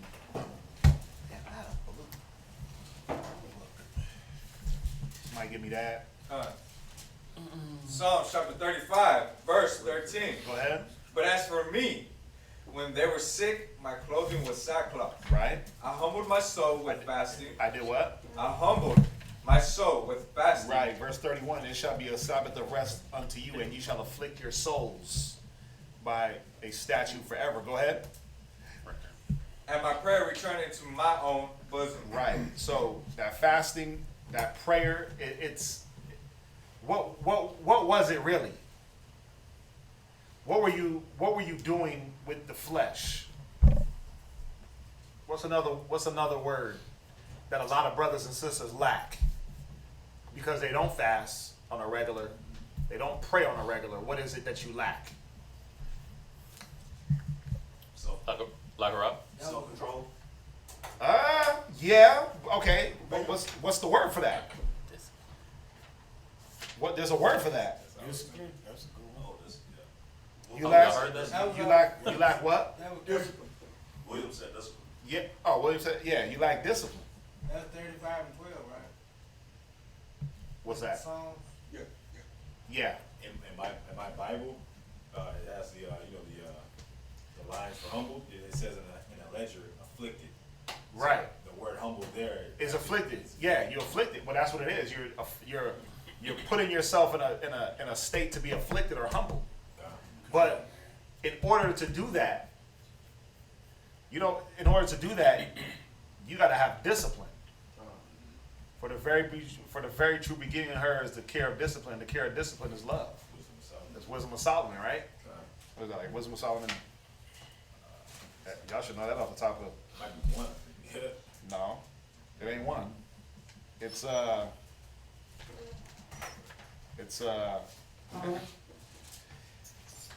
I shouldn't even forget this one. This is the credo. This is the motto. It's 5:17. Yeah. Yep. Read that. Wisdom of Solomon, chapter 5, verse 17. No, it's not 5:17. That's 5:17. It's not 5:17. Oh, it's 6:17. 6 and 17. Right. For the very true beginning of her is the desire of discipline, Right. and the care of discipline is love. Right. See, there got to be a certain level of love in you to have discipline. You have to love yourself, your people, the Most High, your nation, your brother, to even say, what am I going to put myself in a position to be humbled and afflicted? Look at Moses, right? It said Moses, to not even be called the grandson of Pharaoh, went and suffered affliction with his people. Why? Because he had that discipline, he had that care, he had that love. That verse here is referring to wisdom, right? It's referring to wisdom, yeah. No, I'm just saying. Yeah, it's referring to wisdom. When you read up, For her. yeah, that her is speaking of wisdom. When you read up to verse 12, it tells you wisdom is glorious and never fadeth away. Yea, she is easily seen of them that love her, and found in such that seek her. But one of the ways to seek wisdom is that you have to be disciplined. Watch, go to Wisdom of Solomon. No, Slakia. Go to Ecclesiasticus 6. You have to be disciplined to even get wisdom. Go to Ecclesiasticus 6. You start at verse 18. Ecclesiasticus chapter 6, verse 18. Right? My son, gather instruction from thy youth up, Come on. so shalt thou find wisdom till thine old age. Read on. Come unto her as one that ploweth and soweth. Right, showing that there's got to be this work, this constant. There's not a vacation time when it comes to wisdom. When you plow and you sow, what do you got to do after you do that? Read. You got to reap. Right? So it's always work. You plow it, you sow it, it takes work to reap. You get the benefit. Go ahead. And wait for her good fruits. Right? For thou shalt not toil much in laboring. Right? So it's not too hard, but discipline doesn't have to be hard. If there's first a willing mind, then it is accepted. So you got to be willing to put your body, your arms, your legs, your mind in these shackles of wisdom. Go ahead. But thou shalt eat of her fruits right soon. Right? She is very unpleasant to the unlearned. Right. The unlearned, the ones that don't realize that, wait a minute, this is beneficial for me. the discipline is beneficial for me. And let me not be out in the streets. Let me not be running wild. Let me shelter myself from the elements. The unlearned is like, well, why can't I run wild? How come I can't be out there in them streets? That's my home, right? And he looks at you like, or she looks at you as if you're trying to harm them by sheltering them, by saying, hey, no, wait, we ain't doing that. We studying, we in class, we keeping the feast days, we keeping the law. The unlearned is like, no, you're trying to take something away from me. Yeah, you're holding me back. You're holding me back. You're keeping me from from something that's better. Right. You ain't letting me have fun. That's how children think, right? Like you tell a child, okay, no more video games. They're like, you never let me play video games. But it's like, bro, you sat here for 8 hours and played video games. So I never let you play video. Like my son does that. Noah be doing that.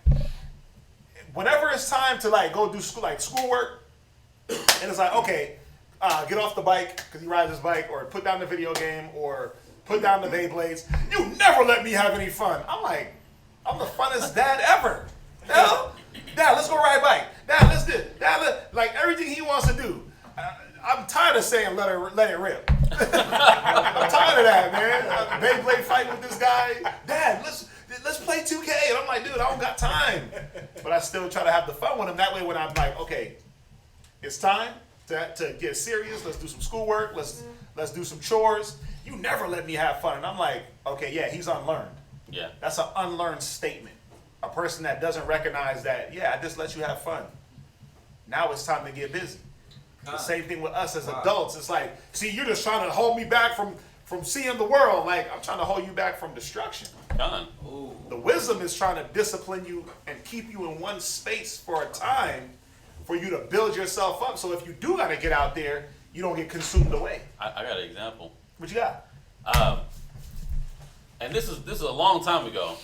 But me and someone else, we wanted to hit the beach.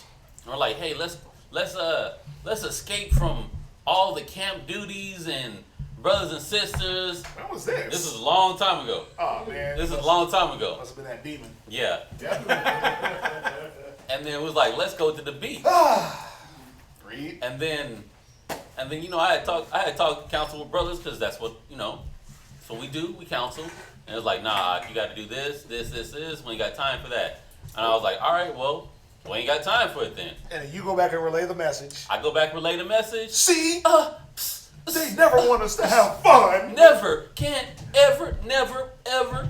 We never have no time, this, that, and the other. Well, you was going out on dates. This dude, bruh.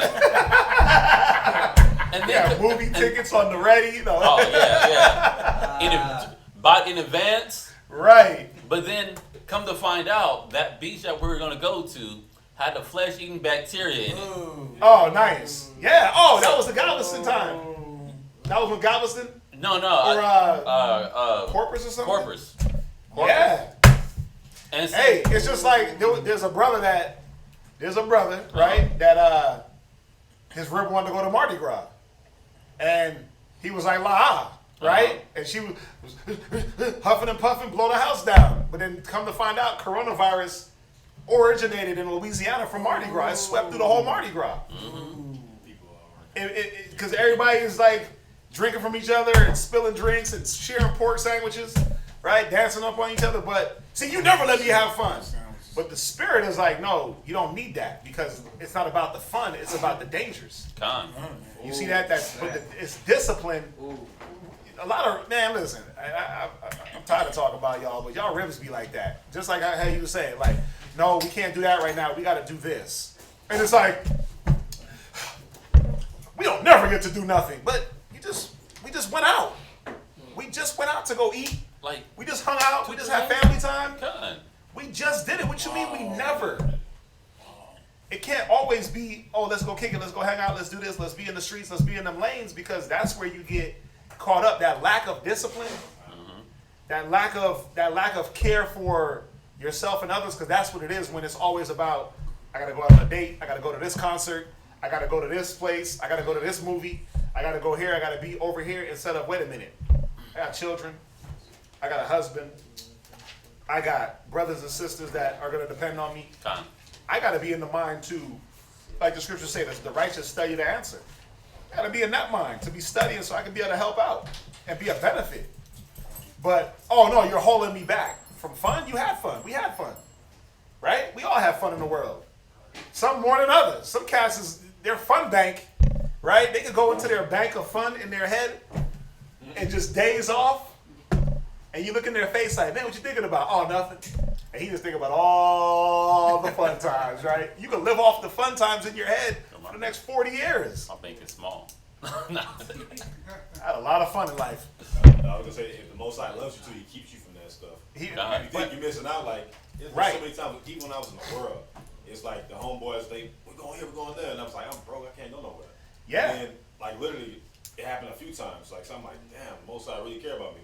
They go somewhere and they get into a shootout, and it's like, Yep. That's what I'm saying. It's like, I didn't go because I was broke, and it's like Barakatah Yahweh for keeping me broke. Yeah. Keep you in a humble state so that way you don't. Oh man. And that, it's like that with all of us, but it comes in the form of now in this realm, nah, brother, we're not doing that. Or, hey, Shalom, I was wondering, I was thinking about going down to such and such. Nah, right now we busy. We don't got time for that. And if you're understanding and not being unlearned and seeing like, okay, let me abide in my labor, let me work and keep myself safe, you'll see like that's what's good. That's the safety. You know how many cats done got caught up knowing they're supposed to be in class? Oh yeah. Oh, it's a Friday. You getting pulled over by the cops. Hey, Shalom, I got pulled over and da-da-da-da-da. And I'm like, well, you weren't in class. Did you get pulled over during class, after class, or before class? Right. Well, I got pulled over at 7. Oh, well, were you headed to? Oh, you all the way down south? Oh, okay, well, you should have been. The safety is in the spirit. The unlearned is like, well, I don't see the benefit of having to be around the safety. Con. The umbrella, that umbrella that the Most High, God, Christ, man, woman, child. Yes, sir. If you're not under that umbrella and you just off doing your own thing, you're gonna be a casualty. The unlearned is like, I don't have to step. I'm good. I don't have to be under the umbrella, right? So read on. Let's get through it. Ecclesiastes chapter 6 and verse 20. Right, She is very pleasant to the unlearned. right. He that is without understanding Come on. will not remain with You're him. not gonna remain under the umbrella. You're gonna do your own thing. Read on. Verse 21. She will lie upon him as a mighty stone of triumph. Yeah, it says she will lie upon him. It's almost like you carrying around a boulder. This boulder, like I'm trying to lift Dang. this boulder when wisdom shouldn't even be heavy. It's only heavy in a stone when you want it to be. It's only a trial when you want it to be, when you don't understand the benefit of the wisdom in the long run. At first, it's like, dang, Most High got me in this position. I ain't got no dough. I ain't got no car. I ain't got no crib. I got to be here with this brother. Huh. Well, what am I supposed to learn? Oh, well, I got to learn how to maintain the things that the Most High gives me. I got to learn to have care and discipline for the things that I get. I got to have discipline within myself. Huh. Okay. I'm learning my attributes. I'm learning these things I'm supposed to learn. Now the Most High will add to you. But if you're sitting there crying the whole time and complaining the whole time about the condition, the estate that the Most High has you in as far as in a position to learn, because that's all it is. Being put under discipline is not a low position. Being put under tutors and governors is not a low estate. Don't get that wrong. That's actually a beautiful place to be. Because now those things can be taken and used. Right? Think about it. When you had a job and you under somebody that's training you, and then you master what they trained you, you become just as valuable as them. Right? Now you can train others. It's no different than being in the truth. You become as valuable as your teachers if you're able to take what was given and then now administer to the next man. But if you sit there and cry like, well, why I got to sit here and listen to this?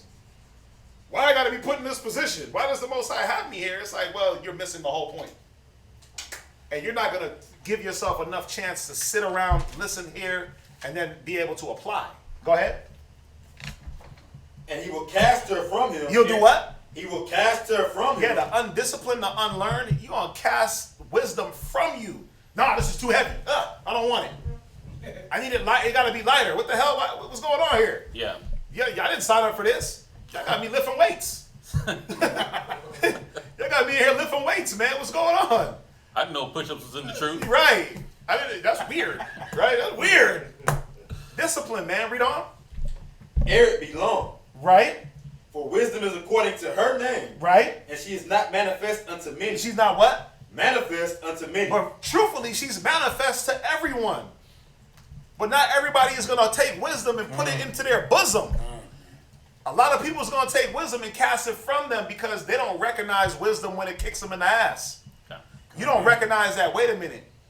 This estate that the Most High put me in to gather wisdom and put it in my basket, it ain't easy at first. So if you don't recognize that, what's going to happen is, she won't make herself manifest to you. She won't be something that you can use. Go ahead. Verse 23. Give ear, my son. Right. Receive my advice. Right. And refuse not my counsel. And this is the point that I want to get to, verse 24. And put thy feet into her fetters. No, she's going to come and chain you up. And put thy feet into her fetters. No, the brother's got to wrangle you, put you in a headlock, uppercut you, DDT you, put you in a sleeper hold, and then chain you up. And put thy feet into her fetters. What it's saying is that you got to willingly do it. Yep. You have to put, the wisdom is there, right? Wisdom, fetter. Wisdom, fetter. You got to step in and let it lock around them ankles. Oh, yeah, You got to put them arms out put the yoke on. and let it wrap around those wrists. You got to put, it's like when you go to jail and they put you in when you in like the max penitentiary and they put the chain and they got you like this and they got the chain around you and the shackle from head to toe. You got to step into that like the Iron Man suit, right? You got to just and it just right. That's what it's saying. Like nobody can take you and round you up and then dump you into wisdom. It don't work like that.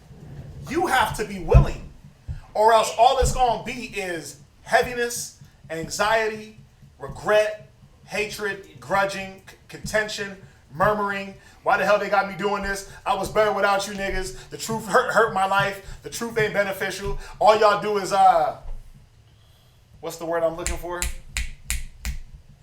All y'all do is Discourage. All y'all do is discourage. Y'all just discourage people.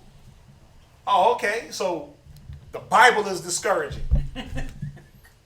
The Bible is discouraging?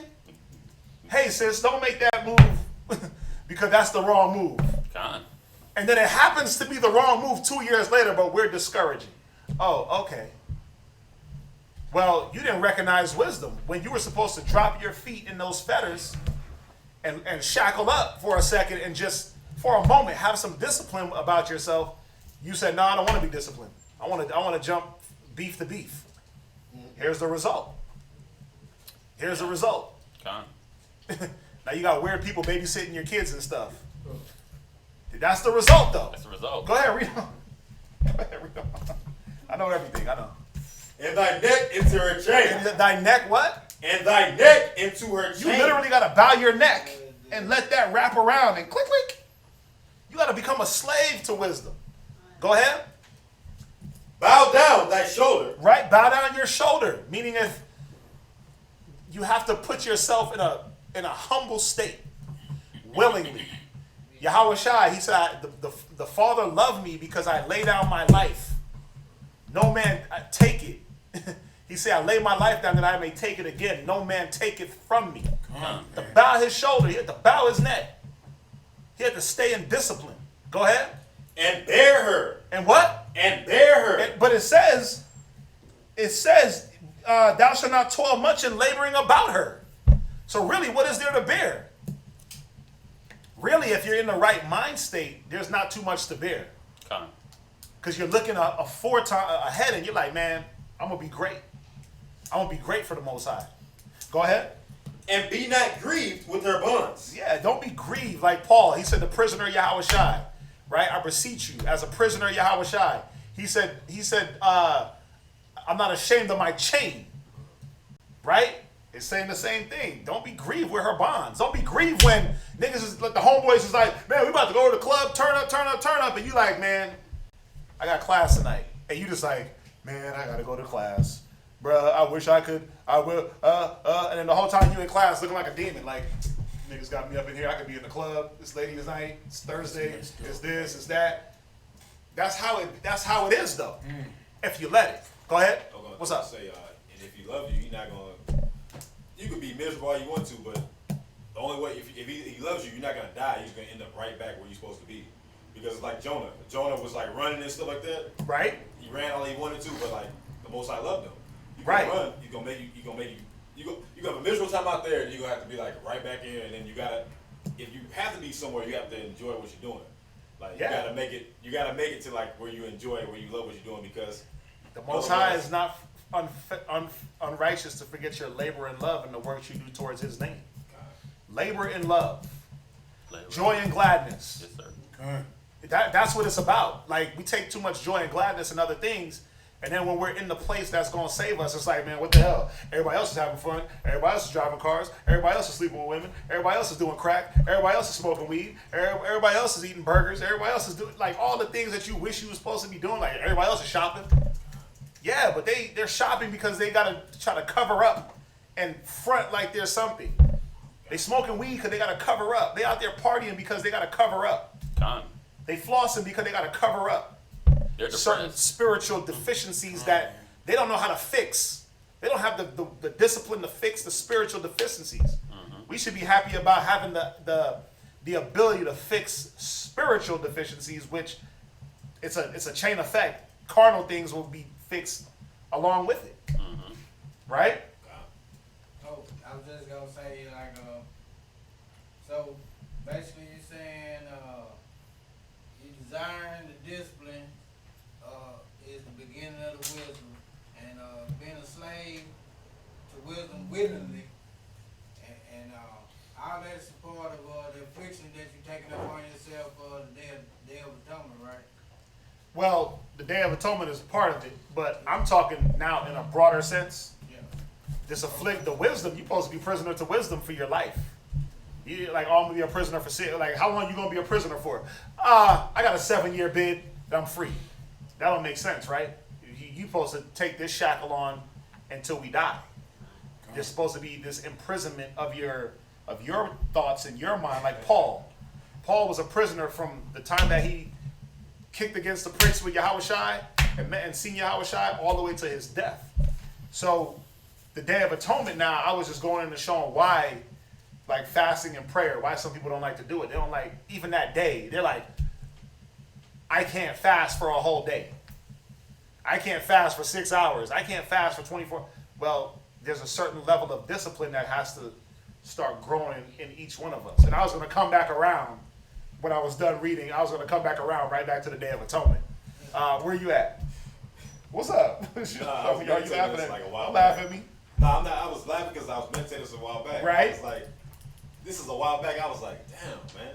Like, I feel like a slave. But it's like I was meditating. But it's like, I'm going to be a slave regardless. I'm going to be a slave to sin, or I'm going to be a slave to righteousness. So it's like, I was like, damn, most like I be a slave for the rest of my life. Yeah, and that's the thing. The ones out there don't realize that they're a slave to the world. They don't realize it. Think about that a while back. But a man that's conscious, a learned man, is going to say, wait a minute. Either I'm going to suffer as a murderer, as a killer, as an adulterer, or I'm going to suffer for righteousness' sake. Now, check this out. Suffering for righteousness' sake does this. Read on. Verse 26. Right? Come unto her with thy whole heart. Jump down to verse 29. 29. Verse 28. 28. For at the last thou shalt find her rest. Right? And that shall be turned into joy. It should be what? Turn to thy joy. Yeah, that imprisonment is going to be turned into rest and joy. You're going to be like, damn, I'm glad I was put here. I'm glad that the Most High preserved me. Go ahead. Verse 29. Right? Then shall her fetters be a strong defense. Then shall be a what? A strong defense. Yeah, those chains, now you turn into golden arms. Now you turn into a damn ninja fighter. Those chains now, they go up. And you got strong arms. You can defend yourself from all the foolishness that you're going to encounter. Go ahead. For thee, in her chains, a robe of glory. Yeah, now you got this robe of glory. People are going to look at you a different way. When they've looked at you 3 years ago like, oh, you the bum nigga in the mall? Now they see you 3 years later and they're like, damn, This ain't the same guy from 3 years ago. This ain't the same Mark, right? This ain't the same such and such. Damn, he grew up. Wow, he's not as angry as he once was. He's not as lustful as he once was, prideful. They deal with you, and they're like, wow, it's a different guy.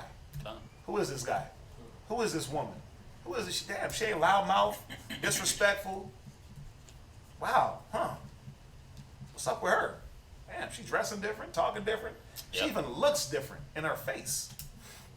Her countenance, it says wisdom causes your face to shine. Damn, she got that glow and she ain't even pregnant. What's going on here? People say, bro, listen, I remember I went back to Colorado.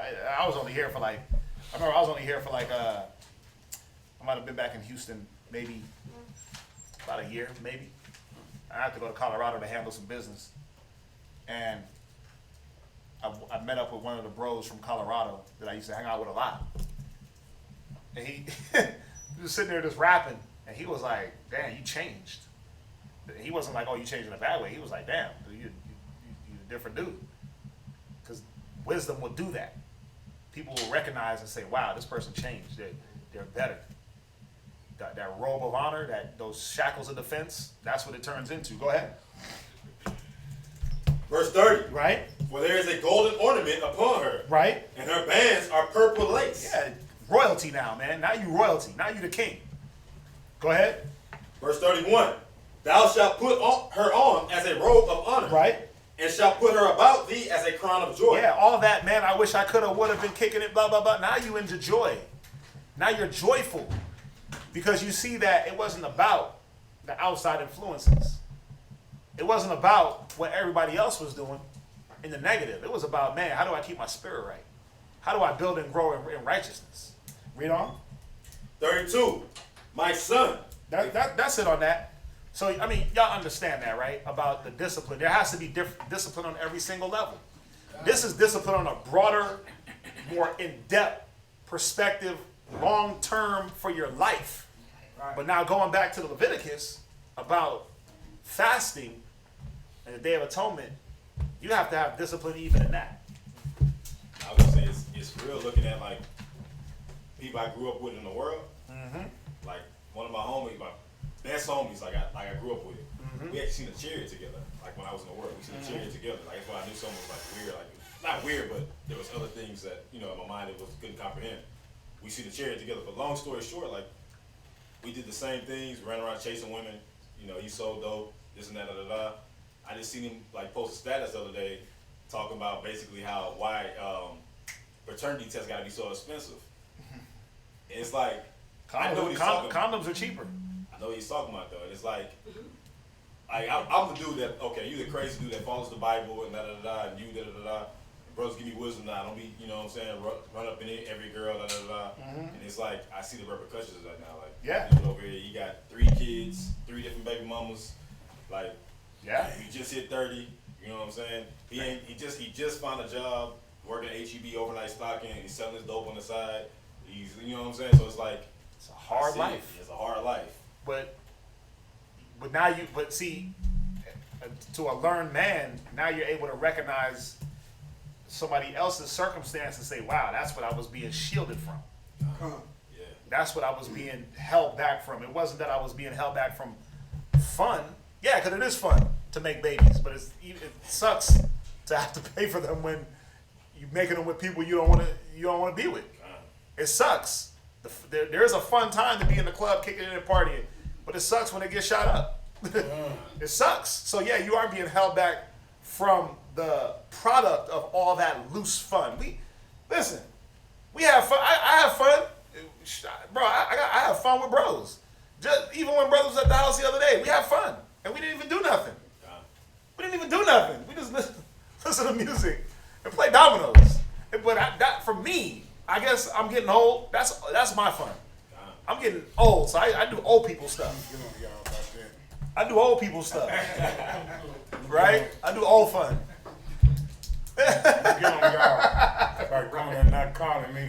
Oh, yeah, Con. My bad. When I found the truth, like, I was like, I ain't like, this used to anger me. I was pissed. It's like, excuse my language. I was pissed off. I see people having fun, this and that. Yeah. I'm like, God Because you didn't recognize that later on down the line. Yeah. And we all are like that. We don't see. It's like children again. They don't see the benefit of being restrained back from certain things. Like sticking a fork in a light socket is fun for a child, but then when he gets that, he's like, oh, well, running in the street is fun for a child. Just running and playing, but getting hit by that car. So that's why the discipline is there to say, no, don't go past this car. Don't do that. Don't play with knives by the socket. The discipline is there to keep them shackled and restrained from the byproduct of fun, of too much loose fun. Right? Let's jump back.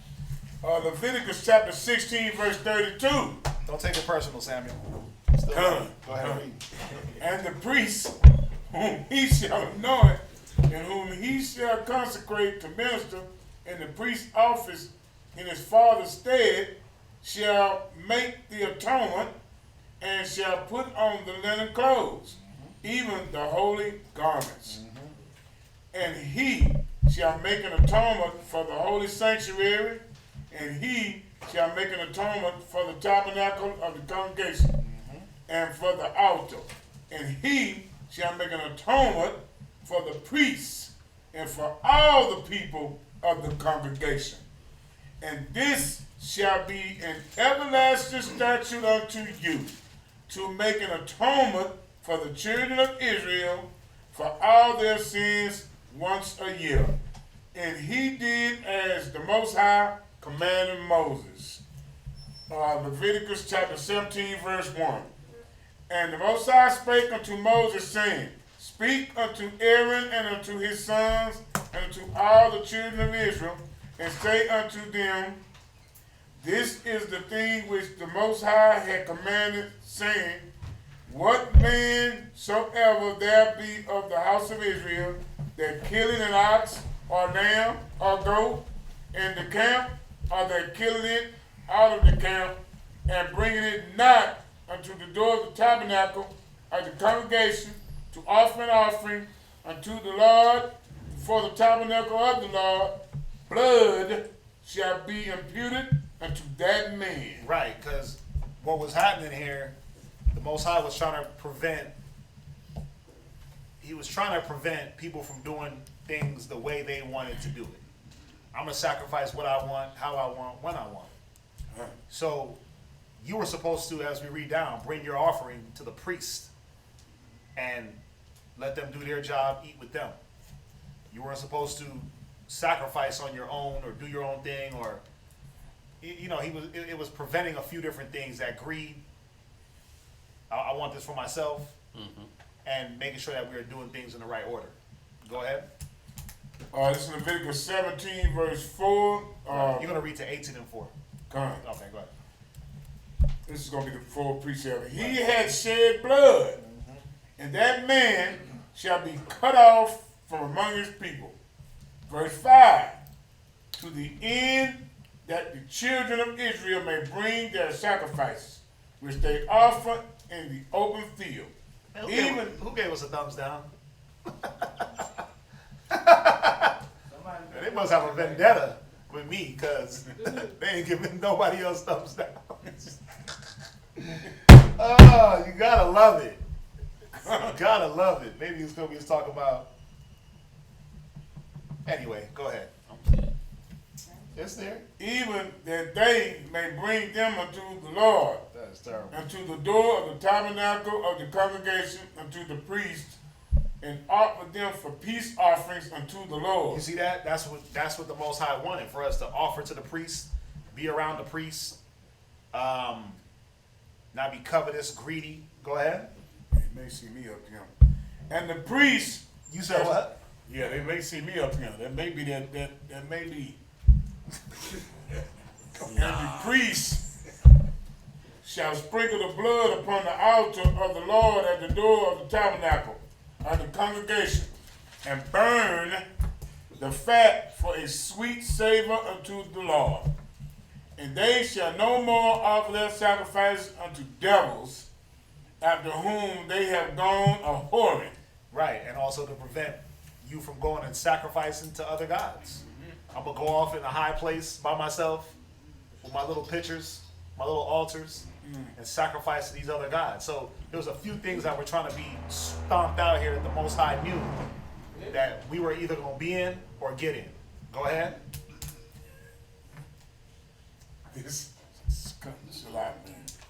This shall be a statute forever unto them throughout their generations.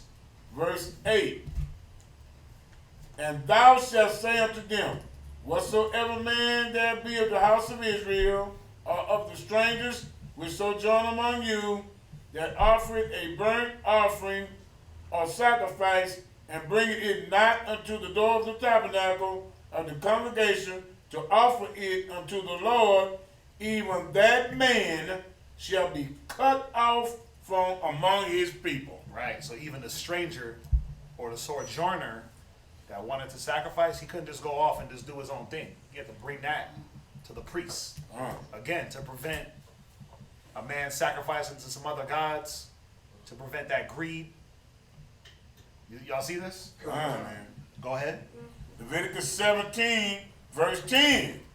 And whatsoever man there be of the house of Israel, or of the stranger that sojourn among you, that eateth any manner of blood, I will even set my face against that soul that eateth blood, and will cut him off from among his people. You wasn't gonna die now. Right. So here it is. We're not supposed to be eating blood.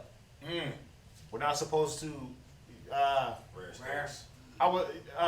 Yeah. Obviously the rare meat. I was watching something where I guess there's some places in China again. They drink that bat blood because they think it feel like it makes them younger. They drink the bat blood. You know, I was watching something. I wasn't watching something. I seen some photo. I don't know how real these photos are, but they had a photo of like these celebrities. They had like Lady Gaga.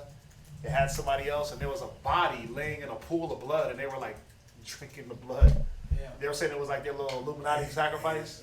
Yeah. And I'm like, I don't know how real if the photo is photoshopped or whatever the case may be, but you know, you hear about all these different rituals. And you hear about these secret society little things, and you're like, you know, it always involves. Think about it.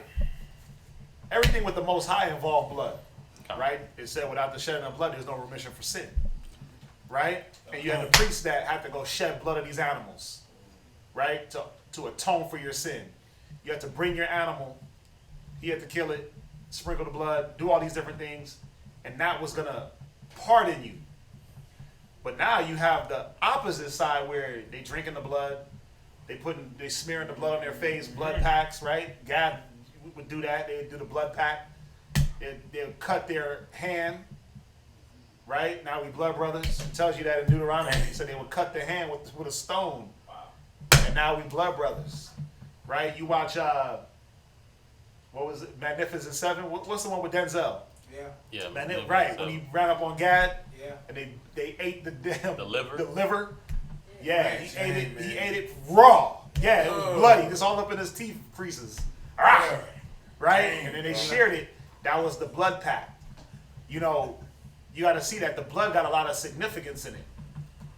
Now we and watch, read on, and I'm gonna go there real quick. Leviticus chapter 17, verse 11. Right? For the life of the flesh is in the blood. For the what? For the life of the flesh is in the blood. Right, the life is in the blood, right? Watch, go ahead. And I have given it to you upon the altar to make an atonement for your soul. See, it was made for an atonement. Right? Now go to John real quick. Now we can understand Yahweh Shai during the Passover even more. Right? Go to John chapter 6:53. John chapter 6, verse 53. Go ahead. Then Yahushua said unto them, Right? Verily, verily I say unto you, Right? except ye eat the flesh of the Son of Man, Come on. and drink his blood, And do what? and drink his blood. So what was he saying? Was he saying literally drink my blood, be a cannibal, and a blood drinking vampire? He was saying take on the life. Take on the life, take on the burden, take on the struggle, but not just the struggle and sacrifice, take on the joy. Remember, he said for the joy, right? For the joy that was set before him, he endured the cross. Take on the joy. He said, my yoke is light. Bear ye my burden, right? So Yahweh Shai was saying, take on this life. Go ahead. Shamiyar. Ye have no life in you. Because you have no other life. The life that you're living is not really a life. It's vanity. Unless you take on this life, unless you eat this blood or eat this flesh and drink this blood, your life is basically useless. in lack of better terms. I mean, really, it is. When you look at the 12 apostles, he pulled them from the life that was no life. And he gave them his life. They ate his flesh and drank his blood. But not in a physical sense. It was spiritual. More symbolism. Go ahead. Verse 54. Right. Whoso eateth my flesh, right, and drinketh my blood, right, hath eternal life. He has what? Eternal life. Right, because it was about taking on all the different attributes, all the different sacrifice and struggle, but then also the discipline like we just read, right? But then what does that turn into? That turns into the joy. That turns into the defense. Y'all see this? Go ahead. And I will raise him up at the last day. And I will do what? And I will raise him up at the last day. Right. That's it on that. So can I throw something in about the blood and yeah, go ahead. Yeah. Like, and I was just doing a quick search. Watch this. Now, the blood is the preferred source for DNA, and DNA, and I'm just thinking on, you know, taking on Yahweh Shai's life, because that's what we're supposed to be taking on, and that's the path that we're supposed to be walking. So taking on that DNA, not taking on the DNA of these animals and these beasts, but taking on the DNA of righteousness. And then what DNA is for it carries genetic instructions for the development, functioning, and growth of reproduction and reproduction of all known organisms. So this is how we become righteous. Yep. We got to take that into us, but we're not supposed to take in the beast. We're supposed to take in the spirit. So that, like, I was just my brain. I like the part where it said to reproduce. The reproduction, because that's what DNA does. You two DNAs mix, you make a baby, and then depending on what strands and what this and what that, he'll come out with a certain color hair, eye, skin tone, right? But also that information, the information that Yahweh Shai was given was, again, those fruits of the spirit. How to deal with your brother, how to deal with your wife, how to deal with your husband, how to stay doing the will of the Most High. That was the instruction. That was the life. If you have blood of the beast or any other thing, that's murder. Well. The beast, you know, from drinking the blood and everything from human and stuff, that's still murder. Well, let me clear it up a little bit. Killing an animal for food is not murder. Drinking the blood is not murder, but it is against the law, right? So, killing an animal wouldn't be considered murder. Killing another human being, killing a human being is considered murder. There's nowhere in the scriptures that you read that if you kill a beast, it's murder. But we know if you kill a man outside of war, or you kill him in a premeditated way, that's what is considered murder. All right, so we just want to. If you're eating the blood, it's still wrong to. Yes, and that's what it says here. It is. It is. Hold on. Yes, it is wrong, but we got to make sure that when we say something, that it's according to what the Bible says. It doesn't say that it's murder if you drink the blood. It says that it's unlawful to drink the blood. Yeah, I'm reading it right here. I got every chapter you right. read, I have what it applied to. Right, I know, but we got to make sure that we stick to what the. We got to make sure we stick to what the scriptures say. So it doesn't say in the Bible. It doesn't say it's murder. It doesn't say in the Bible it's murder. Y'all, you get that? Everybody get that, right? Right. All right. So let's read on. Man, I gotta read this over, man. Leviticus Right. chapter 17, verse 11. Yeah, read it over so that way we all be on the same page. For the life of the flesh is in the blood. And I have given it to you upon the altar to make an atonement for your soul. Go ahead.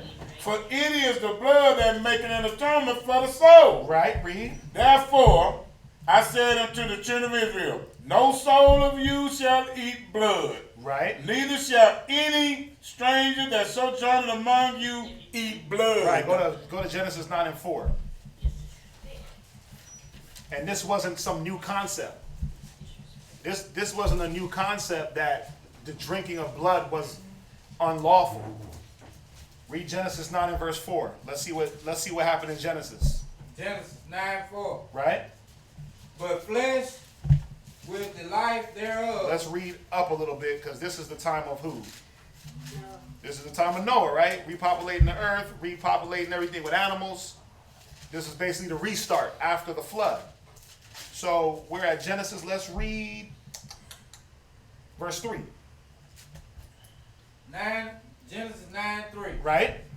Every moving thing that liveth shall be meat for you. Right. So everything that move is meat. It's lawful. You can kill it.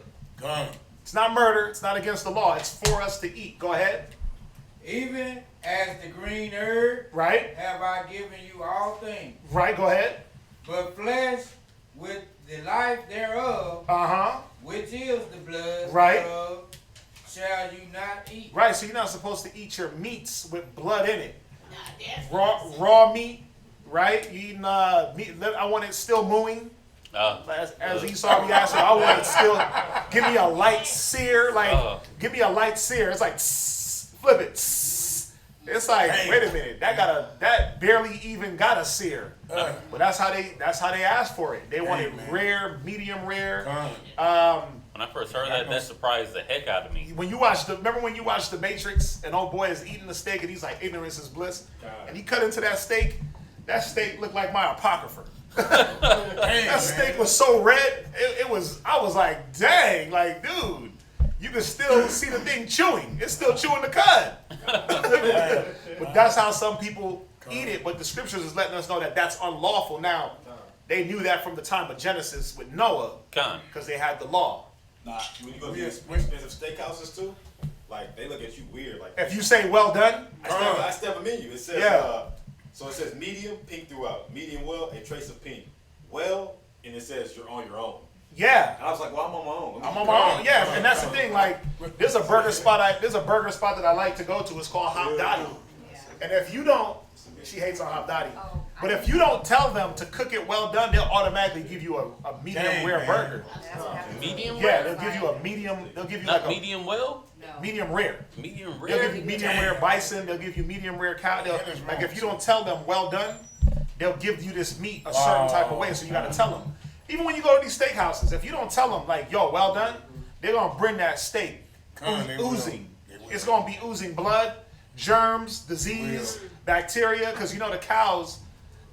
Let me say this real quick about the meat. Let me say this just to warn y'all. If you haven't been watching the news, yes, sir, there is a meat shortage. They're shutting down meat plants and they're trying to stop it, but they've been euthanizing cows by the millions. They've been I love this part. They've been aborting pig fetuses by the millions and euthanizing pigs by the millions. But not only pigs and cows, they've been dumping milk. They've been getting rid of other chickens. They've been euthanizing chickens by the billions. You know, they grow those in like 24 hours. You got an egg to a damn whole chicken in 24 hours. 1 billion chickens. Damn. Man, listen, on the way to Virginia, what did we pass? We passed the Tyson plants. They're right there in, what city, what state were we in? Huh? It was in Bama. Yeah, we was in Alabama. We was in Alabama. And it says it. It's like one of the little cities is like Tyson something. We were like, wait a minute. And he looked it up. And it was like, yeah, they got like all these plants in Tyson. And you look and you can see like the plants off the highway. And you can smell it too. Bro, it was so bad, the smell. But they're wiping out all the livestock, the milk, and other produce. So what I was reading is that a lot of the meat that's going to come in, and I hope this is not true. I hope it's fake news. But they're talking about a lot of the meat that's going to come in is going to come in from China of all places. I heard that too. And remember, the FDA is garbage. They're supposed to be regulating what we eat and putting stipulations, but the FDA says it's okay for you to eat 10% meat or 10% dirt in your meat. They don't clean the machines. 10% dirt, flies, dead, unknown animals, maggots. That's all good in the meat. Rat droppings, the rat Yeah, itself. That's facts. It's real. If you go into the whole meat industry way back, bro, they weren't cleaning them machines every night. They let them things run. Whatever fell in, it was like, okay, 10% unknown. If it ain't gonna kill you, you be fine. And they allow a certain percent of dirt and bugs and other filthy animals to be part of that. Yeah, roaches. But now they're gonna talk about they're sending this meat from China. It's true. And we know China, bro, they make anything look like chicken. Dang, yes they do. They make anything look like chicken. So y'all better be careful. I'm just saying, listen. Now is the time, man. Now is the time. Like I went to the grocery store the other day. That produce section is Tawab. It's buff. They got ginger. They got turmeric. They got onions this big. It blew my mind. I was like, okay. I was like, oh, that's 4 salads. They got sweet potatoes this big.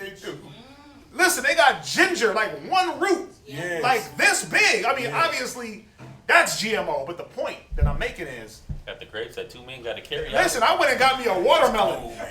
I got a watermelon I had to put on my shoulder.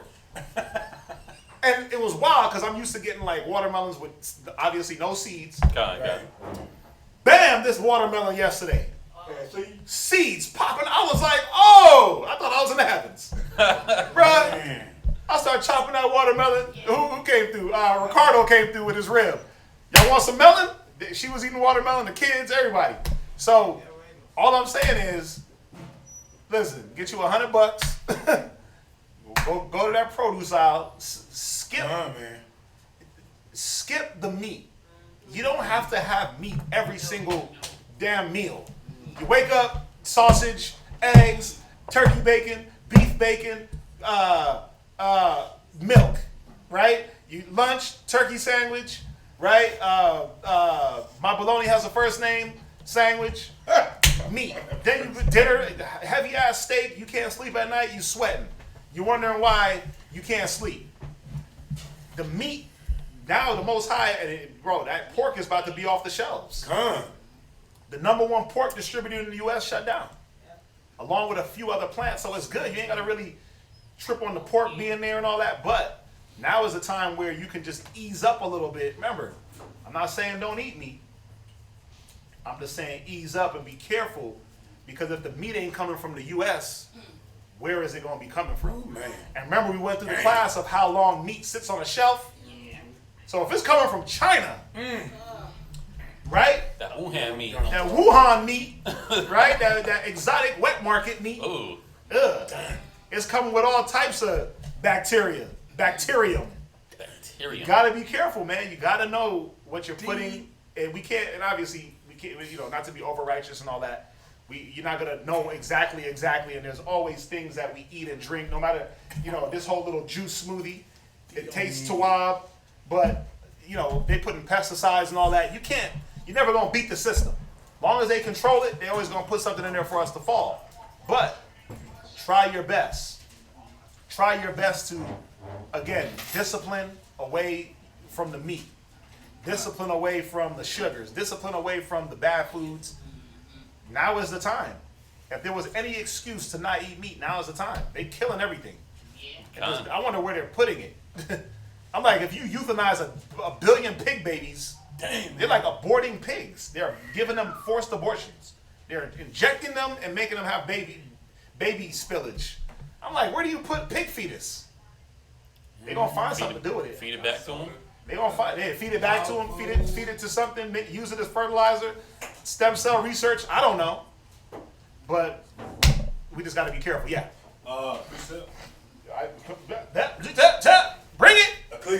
37 Read. and verse 30. Read it. For excess of meats Yep. bringeth sickness. Bringing sickness, man. That excess. We went through it. You know, again, this is not. Remember, the scripture saying in the last days, some will say not to marry, to stop eating meat. That's not what I'm saying. I'm saying just now moderation. Moderation and there's a time. Sometimes you got to say, you know what? Let me chill for 2 weeks. Let me give my body a rest. Let me give my mind a rest and my body a rest from certain things. The bad music, you know. Calm. I like a little ratchet music sometimes, right? But sometimes you got to give it a rest. Sometimes you got to give it a rest and do different things. Do things that are more spiritually benefiting. Go ahead. And surfeiting will turn into choler. Right, that surfeiting, that overeating, it turns into choler, that bile.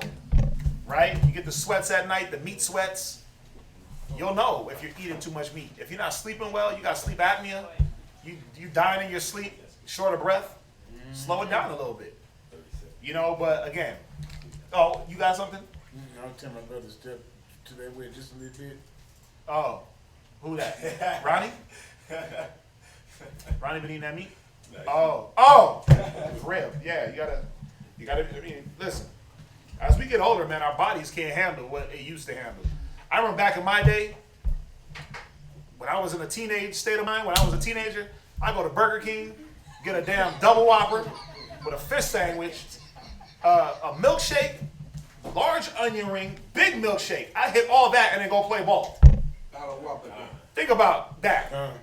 On a full stomach, I go play ball and run through cats and then come back and back at the fast food spot. Chick-fil-A, get 2 of those, big waffle fry. You mix the ketchup and the mayo, make your own little sauce, right? This is before they had all them sauces, right? And then you get the big Coke, or you get 2 Cinnabons with a Coke, wash it down, get a sugar hot. That was my back. I can't do that now.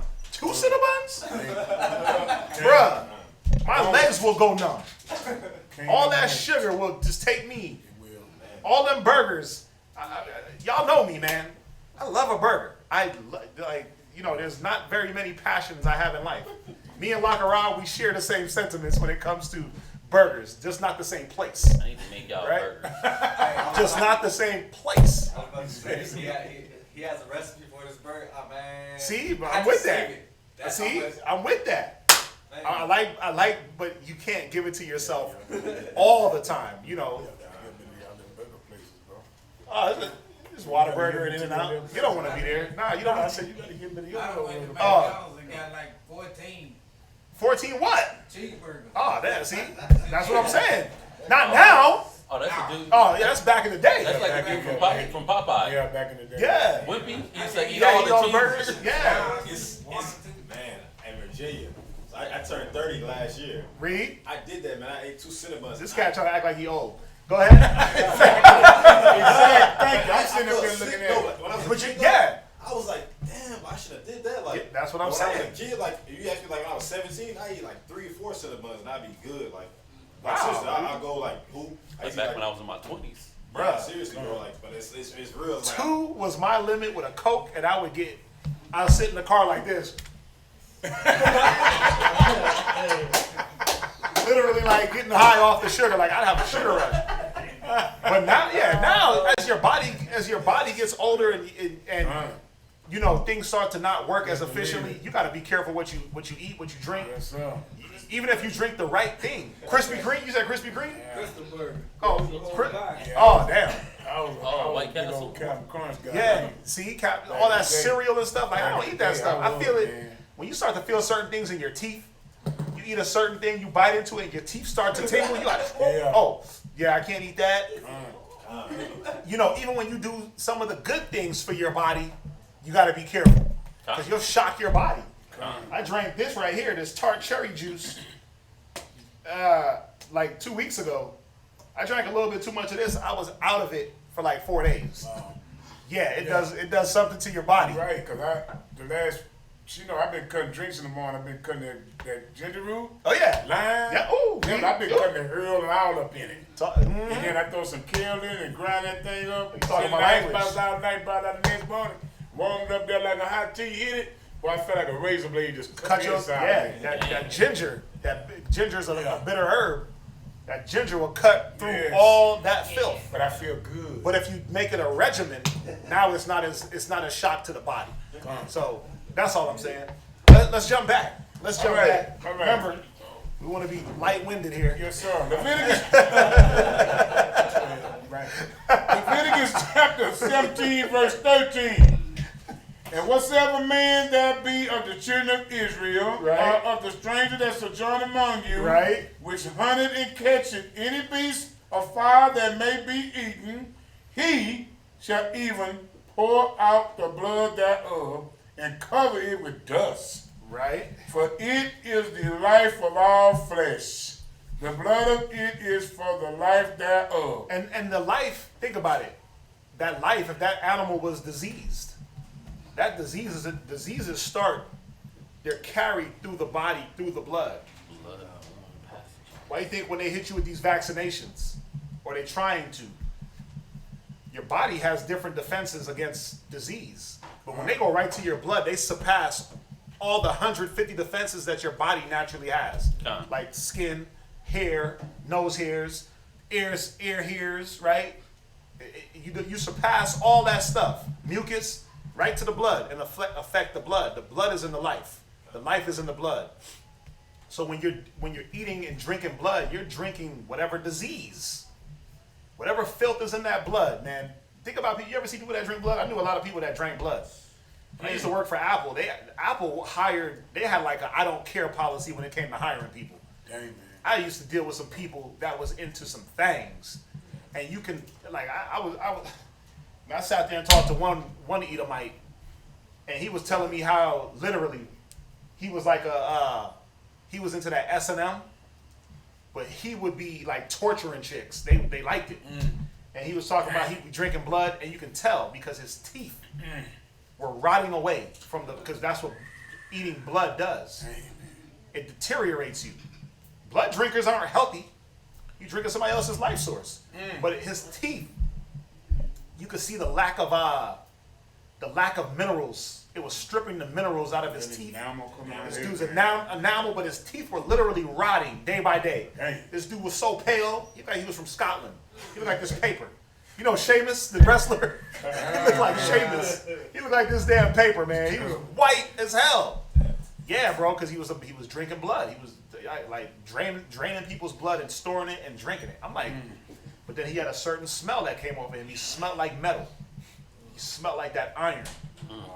Yeah, I was disgusted. I was disgusted, bro. The things he told me, I was intrigued and fascinated. I learned a lot. I learned a lot of things I didn't know from that dude. Like, wow, you did that to people? He's like, no, I do that now. Wow. Anyway. This chick, she had told me in the mall. Yep. She's like into all that same stuff that you're talking about. Yep. And she said if there's no blood involved, it's not fun. I'm like, okay. Yeah. Well, look, I got this oil. Right? It's called dragon's blood. Dragon's blood. Bam! Right? Put your wrist out. Right? Yeah. But that's the thing. You got a lot of African customs. They into that blood. They into drinking it, pouring it on themselves, smearing their bodies. They're into these customs of the blood. I was gonna say, the scriptures say that we taught the heathen our ways. The heathen our ways. But the thing about it is, man, you gotta watch who you eat from too, because it's old. When I was a kid, Louisiana, what they do is if a girl really like you, she'll put that period blood in that spaghetti. Wicked witches putting period blood in stew. Would that make the stew witches brew? Yeah. Oh. That's that method, man. Yeah, well, no, because that was how that was how. It's funny because we were talking about like the hair and the voodoo, right? Yeah, yesterday. But you had women way back. There was like certain chicks don't eat their spaghetti. Don't eat their spaghetti because they will put the cycle blood in there, and that was supposed to put a root on a man.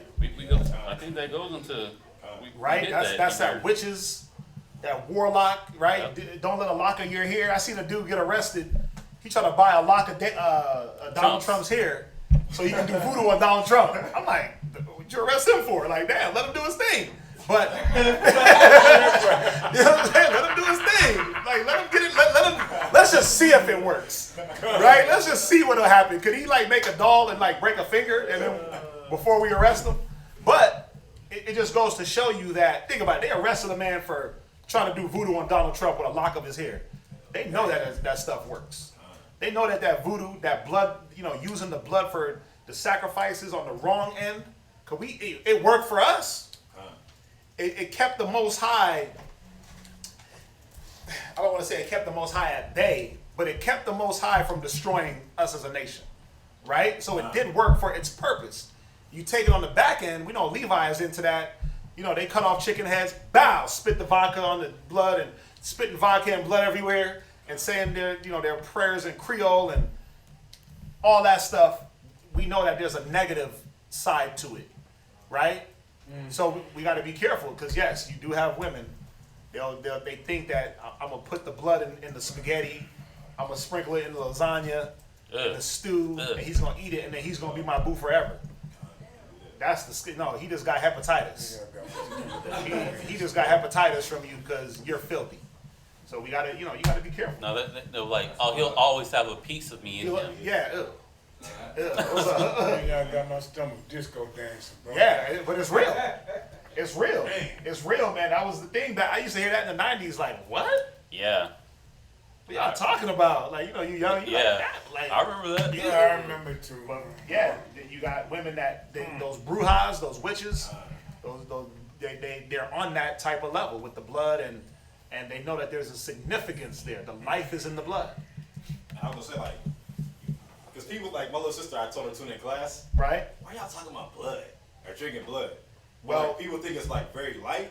Yeah. Until you get these experiences, yeah. I met a girl, you think she's regular, you look at her. That's when I first started going down my fro, this was years back. Right. I've been growing my fro for years now. But not taking care of it. But long story short, don't leave your hair around. She told me that, and she was like, yeah, don't leave your hair around the bathroom. I was like, what you talking about? Because and it came out later that I met her through a mutual friend of mine. She was like, yeah, she practices witchcraft, and it was very, very casual. It was like, what the hell? Yeah, I'm just a white witch. Yeah, she said it's I don't do anything bad. It's just but I'm just saying they could do. Oh, that's a good witch. They'll put spells. Yeah. A normal Jew, yeah, you would never think that stuff is real. If the spirit is real on one end, then the negative. Remember, go there real quick. Go to wrestle not against flesh and blood.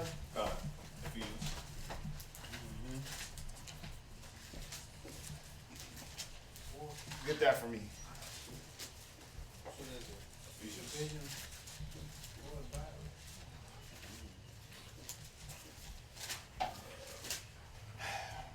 No, that's not 4. It's not 4, yeah. 6. Yeah, 6 and 12. Read that. Ephesians chapter 6, verse 12. Go ahead. For we wrestle not against flesh and blood. Go ahead. But against principalities. Read. Against powers. Come on. Against the rulers of the darkness of this world. The darkness of this world is the opposite end of the light. The darkness, they take the light and blank that out, but take the things of the light and use them for their purpose. So the blood, again, was made for the blood was used for the atonement of a man's sin. But now I'm going to use the blood and put a hex on a man and keep him near me, or put a spell on a man, or drink it and think that I'm going to get eternal life, or youth. They call it the fountain of youth. Or a lock of a man's hair. I'm going to make a voodoo doll. All them movies, all them Chuckies and that stuff, people really believe in that. People believe in it, and they do it. You got true stories, Annabelle, right? The little doll that came to life. I mean, I don't know. I don't know if I can believe a doll came to life and kill people.